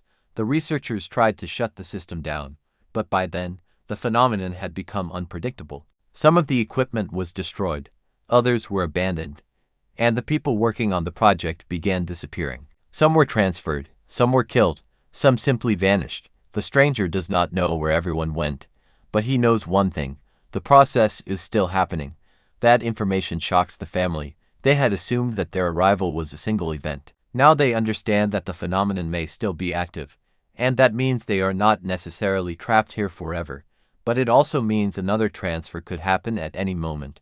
The stranger explains that the coordinates they found are real. There is still a stable point. But reaching it will not be easy. The stable point is located beyond the region controlled by several large predators. The family asks whether there is another route. He says there might be, but the safer route would take much longer, and they do not have enough supplies to survive that long. So they are faced with another impossible decision: take the dangerous shortcut, or take the longer route and risk running out of food and water. The family is beginning to realize that this world does not give them easy choices. Every possible path has a cost. The stranger then tells them something even more disturbing. The creatures are not the only reason the area around the stable point is dangerous. There are other survivors. Some of them have become desperate. They have been trapped here for a long time. They no longer believe they will ever return home, and some of them have started taking supplies from other groups. The family immediately understands what that means. They cannot assume every human they meet will be friendly. The stranger warns them to avoid certain areas. There are groups that control water sources, others control food, some have created shelters, and a few have begun treating the strange world as if it is their permanent home. The family struggles to understand that idea. How could anyone accept living here? The stranger explains that after enough time, people stop expecting rescue. They adapt. They build new routines. They stop thinking about the world they left behind. Some even begin believing that returning home is impossible. That possibility frightens the family more than they expected, because they can now see how easily hope could disappear. If they stay here long enough, could they eventually stop wanting to return? Could they become like the others? Nobody wants to answer. The stranger then shows them something. A small device. It looks like a compact version of the equipment in the facility. He explains that it can detect temporary openings. The device does not create them. It simply identifies when one is nearby. That could be incredibly useful. If they carry it with them, they may be able to detect unstable areas before accidentally walking into them. But there is a limitation. The device can only detect openings when they are becoming active. That means they may have very little warning. The family takes it. They now have a map, coordinates, and a way to detect the phenomenon. For the first time, their journey has a clear purpose. Reach the stable point, activate the system, find a way back. But the stranger warns them that there is another problem. The stable point may not remain stable forever. The connection is weakening. If they do not reach it in time, they could lose their only chance. That creates a new countdown. They do not know exactly how much time they have. Days, hours, perhaps less. The family prepares to leave. They gather the remaining supplies. The stranger decides to travel with them. He knows the terrain better than they do. He also knows where the dangerous areas are located. But before they leave, he returns to the equipment. He checks one of the systems. Then he stops. Something is wrong. The system is receiving a signal. Not from the stable point. From somewhere much closer. The family asks what it means. He says he does not know. The signal appears to be moving. That should be impossible. A stable point should remain in one location. But this signal is changing position. Someone or something is carrying the device. The family immediately realizes what that could mean. Another group may have a working transmitter. Someone else may know how to control the phenomenon. And if they do, they could potentially reach home before the Platts. The stranger looks worried. He says there is only one group he knows of that has equipment powerful enough to create a moving signal. A group that disappeared months ago. A group that was believed to be dead. The family asks who they are. The stranger does not answer immediately. He looks toward the dark entrance. Then he says that if the group is still alive, they are probably not looking for a way home. They are looking for control. The family realizes that the mission has changed again. They are no longer racing against the environment. They may be racing against other people. And if those people reach the stable point first, they could control the only path back to the world the family came from. The stranger tells them they have to leave immediately. They gather their equipment. They step outside. The forest is quiet, almost peaceful, but now every shadow feels different. Every sound could be another survivor. Every distant movement could be a predator. The family starts moving toward the coordinates. They have a destination. They have a guide. They have a device that can detect the phenomenon. But they also have a new enemy they know almost nothing about. And somewhere ahead of them, another group is moving toward the same place. The race for the stable point has begun. The family moves through the forest as quickly as they can without making too much noise. The coordinates on their map give them a general direction, but the landscape makes the journey much harder than expected. There are no proper roads, no clear paths, and no signs telling them where they should go. The stranger leading them knows some of the terrain, but even he has never traveled this exact route. That worries everyone, because if he is unfamiliar with the area, then they cannot rely entirely on his experience. They have to watch the environment themselves. The detection device becomes their most important tool. Every few minutes, they check it. So far, nothing. Then the device suddenly changes. A small signal appears. Everyone stops. The stranger looks at the screen. He tells them the signal is weak, but it is definitely there. An opening is forming somewhere nearby. The family looks around. Nothing appears different. The trees look the same. The air feels the same, but the device continues reacting. The stranger tells them not to move. He has seen unstable openings before. They can be unpredictable. Sometimes they disappear within seconds. Sometimes they expand. And sometimes they pull nearby objects toward them. The family waits. A strange vibration passes through the ground. Leaves begin moving even though there is almost no wind. Then the air ahead of them seems to distort. For a brief moment, the trees appear stretched. The family watches in disbelief. It looks almost like the world itself is bending. Then the distortion disappears. The signal drops. Everyone is silent. They have just witnessed another opening. And now they understand something important. The phenomenon is much closer than they expected. The stranger says they need to move. If the opening appeared once, another could appear nearby. They continue traveling. But the event has changed the way everyone sees the journey. The world around them is no longer simply prehistoric. It is unstable. Reality itself may change without warning. That means the family cannot rely on geography alone. A place that is safe today may become dangerous tomorrow. A path that exists now could disappear later. And if the phenomenon can move objects between locations, they cannot know exactly what they might encounter. They continue toward the coordinates. Hours pass. The landscape gradually changes. The trees become less dense.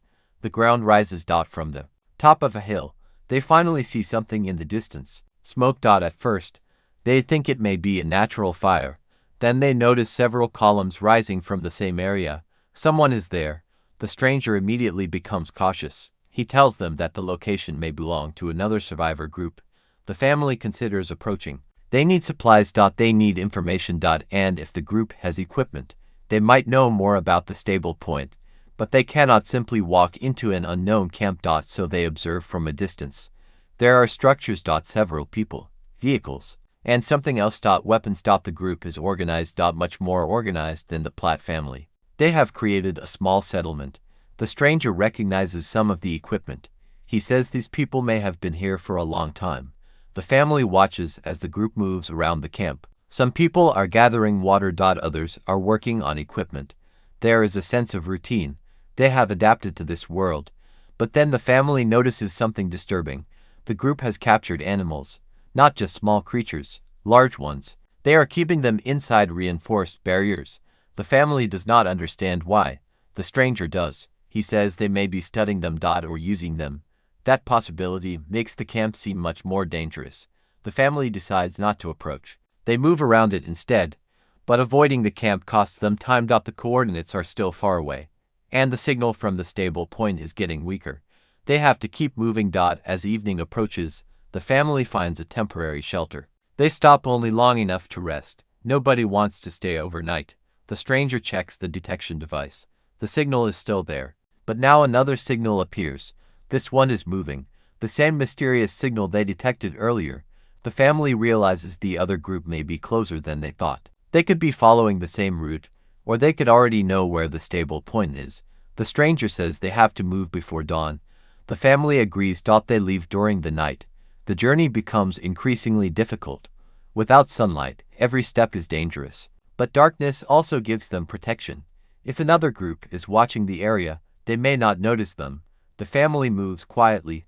Then they hear something. A distant mechanical sound. Not an animal. Not wind. Something powered. They stop. The stranger listens. He recognizes the sound. It is a vehicle. Someone is moving through the forest. The family hides. A few moments later, a light appears between the trees. A vehicle passes. There are people inside. The family cannot see their faces clearly, but the equipment on the vehicle looks familiar. It belongs to the organized group they saw earlier. They are searching for someone. Or something. The family waits until the vehicle disappears. Then they continue. But now they know the other group is actively moving through the area. And if they are looking for the same stable point, the family is no longer simply racing them. They are trying to stay hidden from them. The next few hours become a careful game of movement and silence. They avoid open areas. They cross streams. They hide whenever they hear engines. Eventually, the coordinates lead them toward a canyon. The stranger stops. He says this is one of the most dangerous parts of the route. The canyon is narrow. There are high cliffs on both sides. If they enter, there may be no easy way out, but the coordinates point directly through it. They have no alternative. They enter. The walls rise around them. The sound of their footsteps echoes. The detection device remains active. The signal is getting stronger. That means they are close. Very close. For the first time, the family feels genuine hope. Maybe they are finally going to reach the stable point. Maybe the journey will actually end. Then the device starts making a different sound. The stranger looks at the screen. His expression changes. There are two signals now. One is the stable point. The other is the moving signal. And the moving signal is approaching rapidly. The family realizes they are not alone in the canyon. Someone else has entered.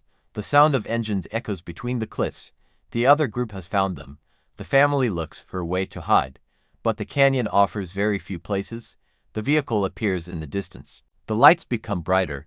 The stranger tells everyone to stay down. The vehicle stops. People step out. They begin searching. The family watches from behind a rock formation. One of the strangers holds a device similar to theirs. They are tracking the phenomenon. They know the family is nearby. The search becomes more intense. Then one of the strangers points toward the rocks. They have found something. The family realizes their hiding place is no longer safe. They have seconds to decide what to do. The stranger points toward a narrow opening in the canyon wall. It may lead somewhere, or it may be a dead end, but staying where they are is no longer an option. They move. One by one, the family slips into the opening. The other group notices the movement. Someone shouts. The chase begins again. The family runs deeper into the narrow passage. The walls close around them. Behind them, the other survivors are coming. Ahead, there is almost no light, but the detection device is now showing the strongest signal they have seen. The stable point is close, very close. The family keeps moving. And then, at the end of the passage, they see something impossible. A bright opening in the darkness. The air around it is moving. The landscape beyond it looks completely different. For a moment, the family thinks they have found the way home. But the stranger stops them. He says that this is not the stable point. It is something else. Something much more dangerous. Because the opening is moving. And if they step through without understanding where it leads, they may never be able to return. The opening hangs in front of them like a doorway that was never meant to exist. On the other side, the family can see a landscape that looks completely different from the world they have been traveling through. For one brief moment, the idea of home becomes almost impossible to resist. After everything they have survived, the sight of another world feels like an answer to every question they have been asking. But the stranger's warning stops them. He has seen unstable openings before. They are not doors in the normal sense. They are more like cracks between different points in reality. And a crack can close just as quickly as it opens. If they step through at the wrong moment, they may be separated from one another or sent somewhere completely unknown. The family hesitates. Behind them, the other survivors are getting closer. They can hear voices echoing through the passage. There is no time to stand there and debate forever. The stranger checks the device again. The signal is unstable. The opening is changing. Its edges appear to move slightly, almost as if the landscape beyond it is being pulled in different directions. Then something falls through. A small object lands on the ground near them. It is modern. Very modern. The family immediately recognizes it. It is a piece of equipment that could only have come from their original world. That changes the situation. If objects can pass through safely, then the opening may be connected to their world, but the stranger still refuses to let them enter. He explains that the problem is not simply where the opening leads. The problem is when. The phenomenon may connect different locations at different points in time. They could return home, but they could also arrive before they ever left, or long after. They could even end up somewhere that looks like home but is not their home at all. The family finally understands why the researchers were never able to control the phenomenon. The system is not just moving people through space. It may be disturbing the relationship between space and time itself. The opening suddenly becomes smaller. Everyone watches. Then it expands again. The stranger says they have to move. The other group is almost there. They cannot stay in the canyon, but they also cannot risk entering the opening blindly. Then the stranger notices something on his device. The stable point is still nearby. The moving opening is not the destination. It is a distraction. The actual stable point may be somewhere beyond it. The family realizes that they have been following the wrong signal. The device has been detecting multiple phenomena at once. One is unstable, one is stable. And the stable signal is getting stronger. It is coming from deeper inside the canyon. They leave the opening behind. The other survivors finally enter the passage. The family runs. This time, they are not running blindly. They know exactly what they are looking for. The stable point. They move deeper into the canyon as the voices behind them become louder. The passage eventually widens. Ahead, there is another opening in the rock. Beyond it, they see a large flat area surrounded by cliffs. The device begins making a constant sound. The stranger looks at the screen. This is it. The stable point is here. But the location is not empty. There is already equipment. Large equipment. Much more advanced than anything they have seen before. The family realizes that someone has reached this place before them, and judging from the condition of the equipment, they did not leave willingly. The machinery is damaged. Several cables are scattered across the ground. There are marks on the surrounding rocks. The same kind of damage they saw at the abandoned facility. Whatever happened here was violent. The stranger walks toward the main control system. He recognizes it immediately.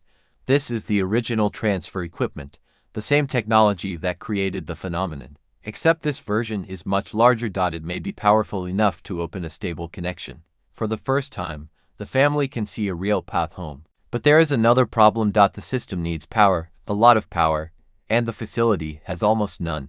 The stranger searches the equipment. There is a power source nearby, but it has been disconnected. If they can reconnect it, they may be able to activate the system. But doing so will create a huge amount of energy. That energy could attract every creature in the surrounding area, and the other survivors are still coming. The family has reached the moment they have been working toward, but getting home may require them to announce their location to everyone around them. There is no safe option. The stranger begins reconnecting the equipment. The family helps. One person checks the cables. Another searches for a missing component. Someone else watches the canyon entrance. The work has to be done quickly. Then they hear the vehicles. The other group has arrived. Lights appear at the far end of the canyon. The family is trapped. The strangers spread out. They are carrying weapons and equipment. Their leader steps forward. He tells the Platt family to move away from the machine. The family refuses. The leader explains that they have been searching for this location for months. They believe the stable point can be controlled. If they can operate the system, they could choose where and when the openings appear. The Platts realize what that means. These people are not simply trying to escape. They want control over the phenomenon. The stranger tells them that control is impossible. The leader disagrees. He says the researchers were close. They simply made one mistake. They were too afraid to take the final step. The leader wants to finish what they started. The situation becomes tense. Nobody wants to fire first. Everyone knows that a battle around the equipment could destroy the entire system. Then one of the younger members of the family notices something. A warning symbol is flashing on the control panel. The system is already becoming unstable. The power source is activating. The stable point is beginning to open. If the process continues, the connection may become available for only a few minutes. The leader notices it too. He orders his people to take control of the equipment. The family moves to protect it. Suddenly, the entire canyon shakes. A powerful wave passes through the area. Dust falls from the cliffs. The equipment begins producing a deep mechanical sound. The opening starts forming. This time, it looks different from the unstable one they saw earlier. It is larger, more stable, and on the other side. The family sees something familiar. A road, street lights, buildings. For a moment, nobody speaks. It looks like home. It looks exactly like the world they remember. The family takes a step closer, then the stranger stops them again. He notices something in the distance. The road is familiar, the buildings are familiar, but there is one detail that does not make sense. The sky. The light. Something is wrong. This may not be their exact world. It could be another point in time. The family looks through the opening more carefully. There are cars. People. Modern buildings. Everything looks normal, but the street signs are different. The technology looks slightly different, and the date displayed on a digital screen is not the date they remember. The realization is devastating. They have found another modern world, but not necessarily their world. The opening may connect to a different point in time. The family is forced to step back. After everything they have survived, they finally have a doorway home in front of them, and they still cannot be sure it is actually home. The leader of the other group sees the same thing. Instead of being disappointed, he becomes excited. He says this proves the system works. They can reach different points in time. That is exactly what he wanted. The stranger realizes the danger immediately. If the leader gets control of the system, he could potentially open connections anywhere. He could bring people, animals, or equipment through. He could change events. He could manipulate history. The family suddenly understands that this is no longer only about escaping. If the machine falls into the wrong hands, the consequences could be much bigger than Oak Street. The two groups face each other. The unstable opening continues growing. The equipment begins overheating. There is only one way to stop the system from becoming uncontrollable. Someone has to shut it down manually. But doing that could destroy the only chance they have of finding their real home. The family has seconds to decide: escape now through an uncertain opening, or destroy the system and lose their chance. Then something unexpected happens. The creatures arrive. The energy from the machine has attracted them from miles away. The canyon begins filling with enormous shapes. The other survivors panic. Their carefully organized plan collapses almost instantly. Everyone starts running. The leader refuses to leave the equipment. He still believes he can control it, but the machine is no longer responding to him. The stable opening begins changing. The world on the other side flickers. The familiar road disappears. Then another landscape appears. Then another. The machine is cycling through different points in time and space. The family watches helplessly. They may have only one chance to stop it. And as the creatures close in, The stranger makes a decision. He tells the family to run. He will stay behind and shut the system down. The family refuses to leave him, but he insists. Someone has to do it. The opening becomes brighter. The canyon shakes again. And just before the system reaches its breaking point, the family sees one final image through the opening. Their own neighborhood, Oak Street. Exactly as they remember it. For the first time, there is no doubt. Their real home is on the other side. But the opening is collapsing, and they have only seconds to reach it. The sight of Oak Street changes everything. After everything the family has experienced, seeing their actual neighborhood on the other side of the opening feels almost unreal. The houses are there, the familiar road is there.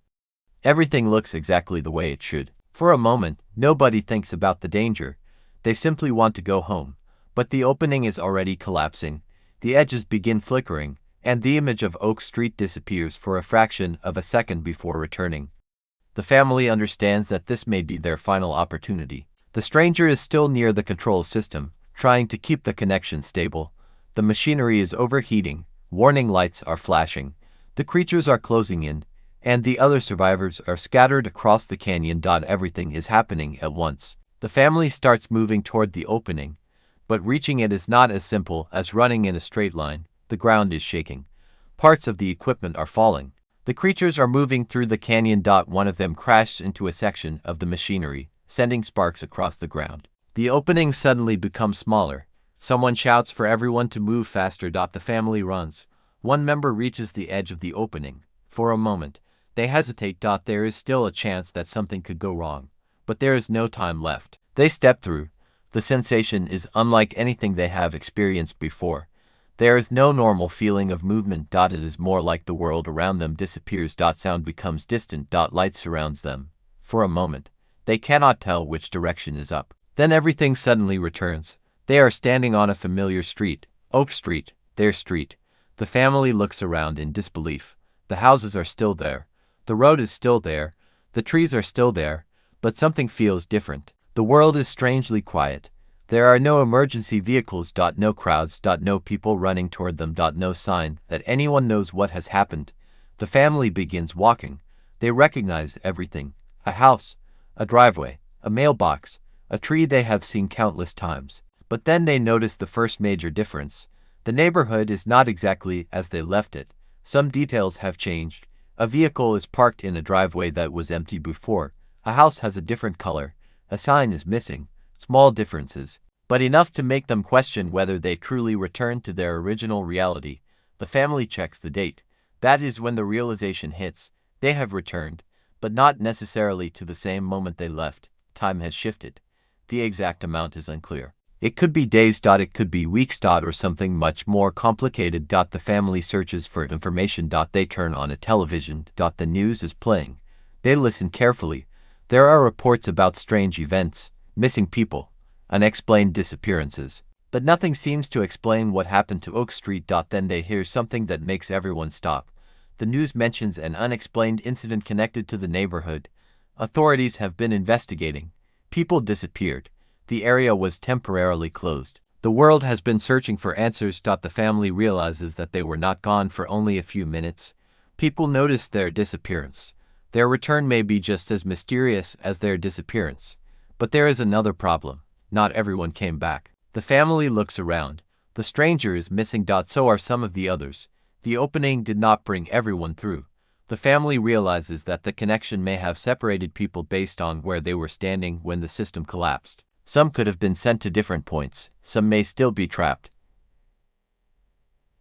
And some may not have survived. The emotional impact is immediate. They made it home, but the journey has changed them. They are not celebrating. They are thinking about the people they left behind, especially the stranger who helped them understand the phenomenon. He stayed behind so they could escape. Now the family has to live with the possibility that he may never return. But then something strange happens. The device they brought with them begins making a sound. The same sound they heard when an opening was forming. Everyone looks at it. The signal is weak, but it is there. The phenomenon did not end when they returned. It followed them. That realization is terrifying. Because if the device can still detect the phenomenon, then the connection between worlds may not be completely closed. And if the connection is still active, something else could come through. The family immediately understands the danger. They cannot simply return to their normal lives. They know too much now. They know that the phenomenon exists. They know that other worlds or other points in time may be accessible. And they know that people are willing to risk everything to control it. The family decides to keep the device hidden. They cannot tell everyone immediately. If the wrong people discover it, the events could begin again. But keeping the secret creates another problem. How do they explain where they have been? What can they tell their neighbors? What can they tell the authorities? What can they tell the people who spent days searching for them? The truth sounds impossible. Even if they tell the truth, nobody may believe them. So the family keeps the explanation simple. They were lost. They survived. They found their way back, but privately, they begin studying the device. They want to know whether the signal is getting stronger. They want to know whether another opening could appear. And most importantly, they want to know whether the stranger is still alive somewhere. Days pass. The family slowly tries to rebuild their lives. But normal life no longer feels normal. A car passing outside can make them look toward the window. A strange sound in the night can bring back memories of the prehistoric world. A dark forest on television can make them remember the creatures. They have returned physically, but emotionally, part of them is still trapped there. The younger members of the family struggle in particular. They had experienced things no child should ever have to experience. They had seen people disappear. They had watched enormous creatures chase them. They had lived without knowing whether they would ever see home again. Now everyone expects them to simply return to school and everyday life. But they are not the same people anymore.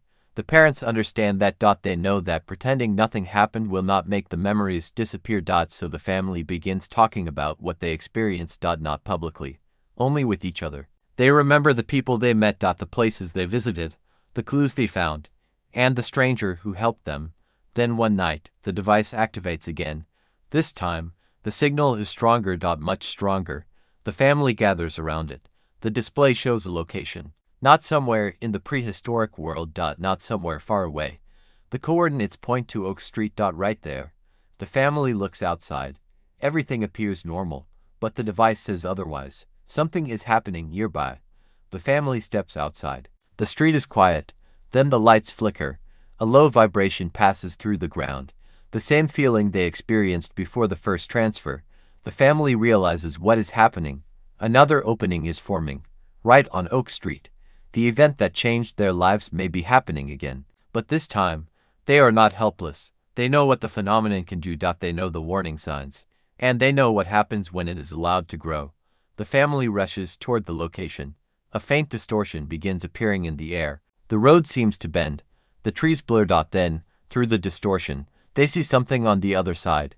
Not another prehistoric landscape. Not another version of Earth. It is the facility. The same facility they found before. And someone is standing inside it. The stranger, he is alive. The family can barely believe what they are seeing. He raises his hand toward the opening. Then he points behind him.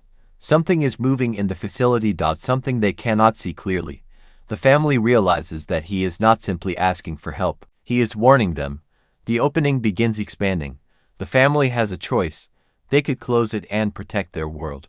Or they could go back and rescue the person who helped them escape.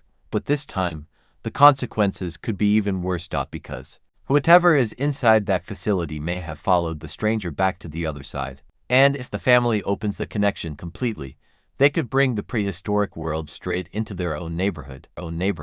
The family stands in front of the distortion, watching the image of the facility become clearer. The stranger is still there, waving toward them, but his movements are urgent.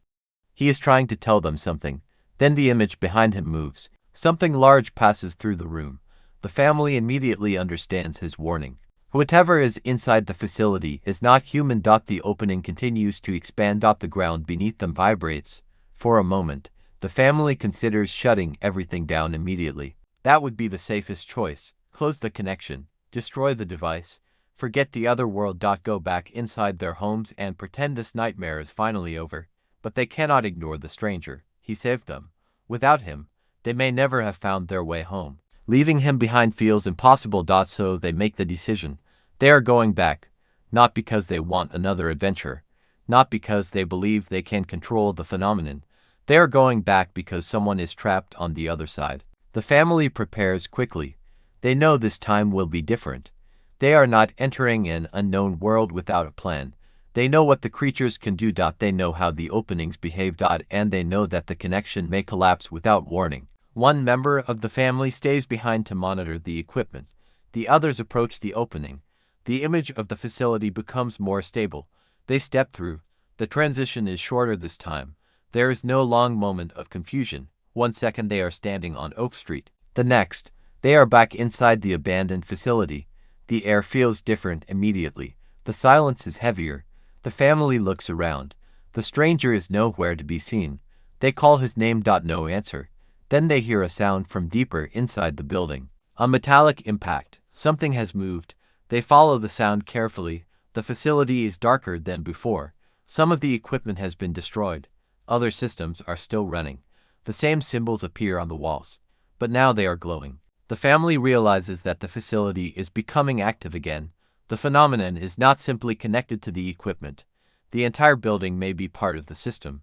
They move deeper. Eventually, they find the stranger. He is injured, but alive. He tells them they should never have come back. The family explains that the opening appeared on their side. He looks shocked. That means the phenomenon has changed. Before, the openings were transporting people away. Now they are connecting both worlds. That could mean the barrier between the two realities is becoming weaker. And if it continues, the two environments could begin overlapping. The family asks what happens if that occurs. The stranger gives them the answer they were afraid of. The creatures could come through. The landscape itself could change, and once the process reaches a certain point, shutting it down may become impossible. They have to stop it before that happens, but the equipment needed to close the connection is located deeper inside the facility. Unfortunately, that is exactly where the creature is. The family realizes what they have to do. They move through the building. The stranger guides them. The deeper they go, the more obvious the damage becomes. Large claw marks cover the walls. Doors have been destroyed. Some rooms are completely collapsed. Whatever came through the system has been moving around the facility for some time. Then they hear it, a low growl. Everyone stops. The creature is close. They move quietly. A shadow passes across the corridor. The family hides. The creature walks through the next room. It is massive, but this time, they know something about it. It is not hunting them randomly. It is following the energy from the equipment. That gives them an advantage.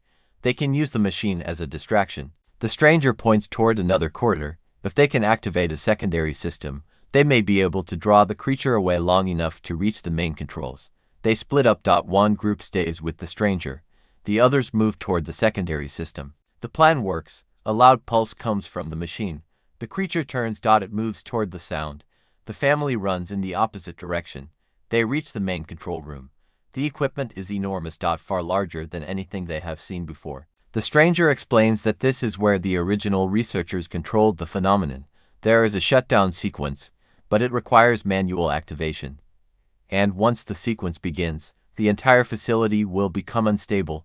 The opening between worlds could collapse. Anyone caught inside may be trapped. The family has to decide whether to begin. They know there is no perfect moment. The creature could return. The system could fail. The opening could close before everyone gets out. But if they wait, the phenomenon may spread. They begin the shutdown. The equipment comes alive. Lights flash. The ground shakes. The opening between worlds begins shrinking. The family can hear the creature returning. They work faster. One control fails. Another sparks. The stranger tries to repair it. The family helps. Then the creature enters the control room. Everything stops. For a moment, nobody moves. The creature looks at them. The stranger steps forward. He knows that someone has to distract it. He tells the family to finish the sequence. The family refuses, but he insists. He has already spent years trying to stop this phenomenon. This may be his final chance. He grabs a piece of equipment and activates it. The machine produces another powerful pulse. The creature turns toward him. The family continues working. The shutdown sequence reaches its final stage. The opening begins collapsing rapidly. The stranger runs. The creature follows. The family reaches the final control. They activate it. A massive wave of energy passes through the facility. Everything goes white. The connection between worlds begins disappearing. The creature is pulled backward. The stranger grabs onto a metal railing. The family reaches for him. For a moment, it looks like they will all be separated. Then the opening collapses. Silence. The family finds themselves on the floor. The equipment is dead. The facility is dark. The stranger is still alive. The creature is gone. The connection appears to be closed. For the first time, there is no signal. No distortion. No vibration. Nothing. The family knows they have finally stopped it, but they still need to escape. The facility begins collapsing around them. They run. They move through the corridors as the structure shakes. Doors fall. Ceilings crack. They reach the exit. Outside, the prehistoric landscape is strangely quiet. The creatures that once surrounded them are gone. The family looks toward the sky. For the first time since arriving, it feels peaceful. The stranger looks at the dead equipment inside the facility. He says the system is finished. There should be no more openings. The family asks if he is sure. He says nothing in science is ever completely certain, but this time, he believes they have succeeded. They begin walking away from the facility. The journey home is no longer about finding a portal. They have already returned once. Now they simply have to survive long enough to find another way back. But the stranger has one final piece of information. He tells them that the stable point they originally found may not have been the only one. There could be other locations, other facilities. Other groups, and perhaps other people who were transported. The family looks at him. They realize the story may not be finished. The phenomenon may be shut down here, but there could still be people trapped in other places. For now, however, they have one goal. Return home. They begin the journey again. This time, they know the landscape, they know the creatures, they know how to survive, and they are no longer the frightened family that first arrived. They have changed, they have become stronger, more cautious, more connected. And perhaps most importantly, they have learned that home is not simply a location. Home is the people you refuse to leave behind. As they walk through the prehistoric landscape, the stranger looks back one final time at the abandoned facility. For a moment, nothing happens. Then, deep inside the building, one small light turns on. Nobody sees it. The system is supposed to be dead. But somewhere inside the facility, something has started again, and that single light suggests that the phenomenon may not be finished after all. What makes the situation even more disturbing is that the family has no idea what has happened to their neighborhood, and that uncertainty becomes one of the biggest parts of the story. Oak Street was supposed to be an ordinary suburban street, the kind of place where families go about their daily routines without ever imagining that their entire world could suddenly change. But after the mysterious cosmic event, the familiar neighborhood is no longer connected to the ordinary world around it. The houses, roads, cars, and everything that once made Oak Street feel safe have been thrown into an environment that the family cannot understand. For the Platt family, the biggest challenge is not simply figuring out where they are. It is staying together while trying to understand what happened. The official material deliberately keeps many of the movie's biggest mysteries hidden, and that seems to be a major part of David Robert Mitchell's approach. Rather than explaining the entire situation immediately, the trailers give us fragments. We see the neighborhood separated from the world it once belonged to, enormous wilderness surrounding the houses, and the terrifying realization that something prehistoric may now be living around them. That combination is what gives the movie its unusual atmosphere. It is not simply a dinosaur adventure where characters travel into a prehistoric world. The dinosaurs are appearing around a completely ordinary suburban environment, which makes the situation feel much more unsettling. A normal street suddenly becomes a place where something enormous could appear at any moment. A family home that was once associated with comfort can now feel like a shelter surrounded by an unknown wilderness. And Hathaway plays Denise, while Ewan McGregor is part of the central Platt family. The cast also includes Maisie Stella and Christian Convery, giving the story a strong family focus rather than making the movie entirely about spectacle. The official movie material confirms that the family must stick together to survive their new surroundings, and that detail is important because it tells us where the emotional center of the movie is likely to remain. The more the family explores, the more obvious it becomes that their neighborhood is not simply somewhere they recognize anymore. The familiar suburban landscape has effectively become an island surrounded by something unknown. There is no comfort in knowing where the nearest road is because the road itself may no longer lead anywhere familiar. The normal rules of their everyday life have disappeared. And then there are the dinosaurs. The trailers have made it clear that prehistoric creatures are one of the major threats surrounding the neighborhood. Their presence immediately changes the scale of the danger. A family can normally deal with a broken down car, a power outage, or even being lost for a while. But when an enormous prehistoric predator is suddenly part of the environment, ordinary survival instincts are no longer enough. This is where the movie appears to balance mystery with survival. The family cannot simply wait for someone to rescue them because they do not even know whether anyone understands what has happened. They have to figure out how to move through this strange environment while protecting one another. The trailers also suggest that the neighborhood itself may hold clues. The cosmic event is not presented as a simple natural disaster. Something strange has happened to Oak Street, and the characters are clearly trying to understand why. The mystery surrounding the event is one of the reasons the film has remained so secretive during its marketing. David Robert Mitchell is both the writer and director, and that is significant because audiences familiar with his previous work know that he tends to build tension through atmosphere and unanswered questions. His earlier films have often been more interested in making viewers uncomfortable and curious than simply explaining everything immediately. That approach seems to be continuing here. The involvement of J.J. Abrams as a producer adds another interesting layer. Abrams has a long history of producing projects built around mystery, strange phenomena, and carefully protected story details. With Mitchell directing, the movie seems designed to make the audience constantly ask what is actually happening rather than giving them every answer upfront. Even the title, The End of Oak Street, starts to feel more meaningful when the basic premise is understood. Oak Street is not simply the setting.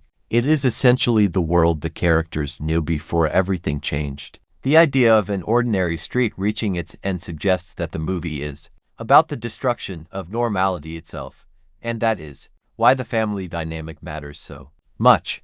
If the characters were already experienced explorers or scientists, the situation might feel easier to understand.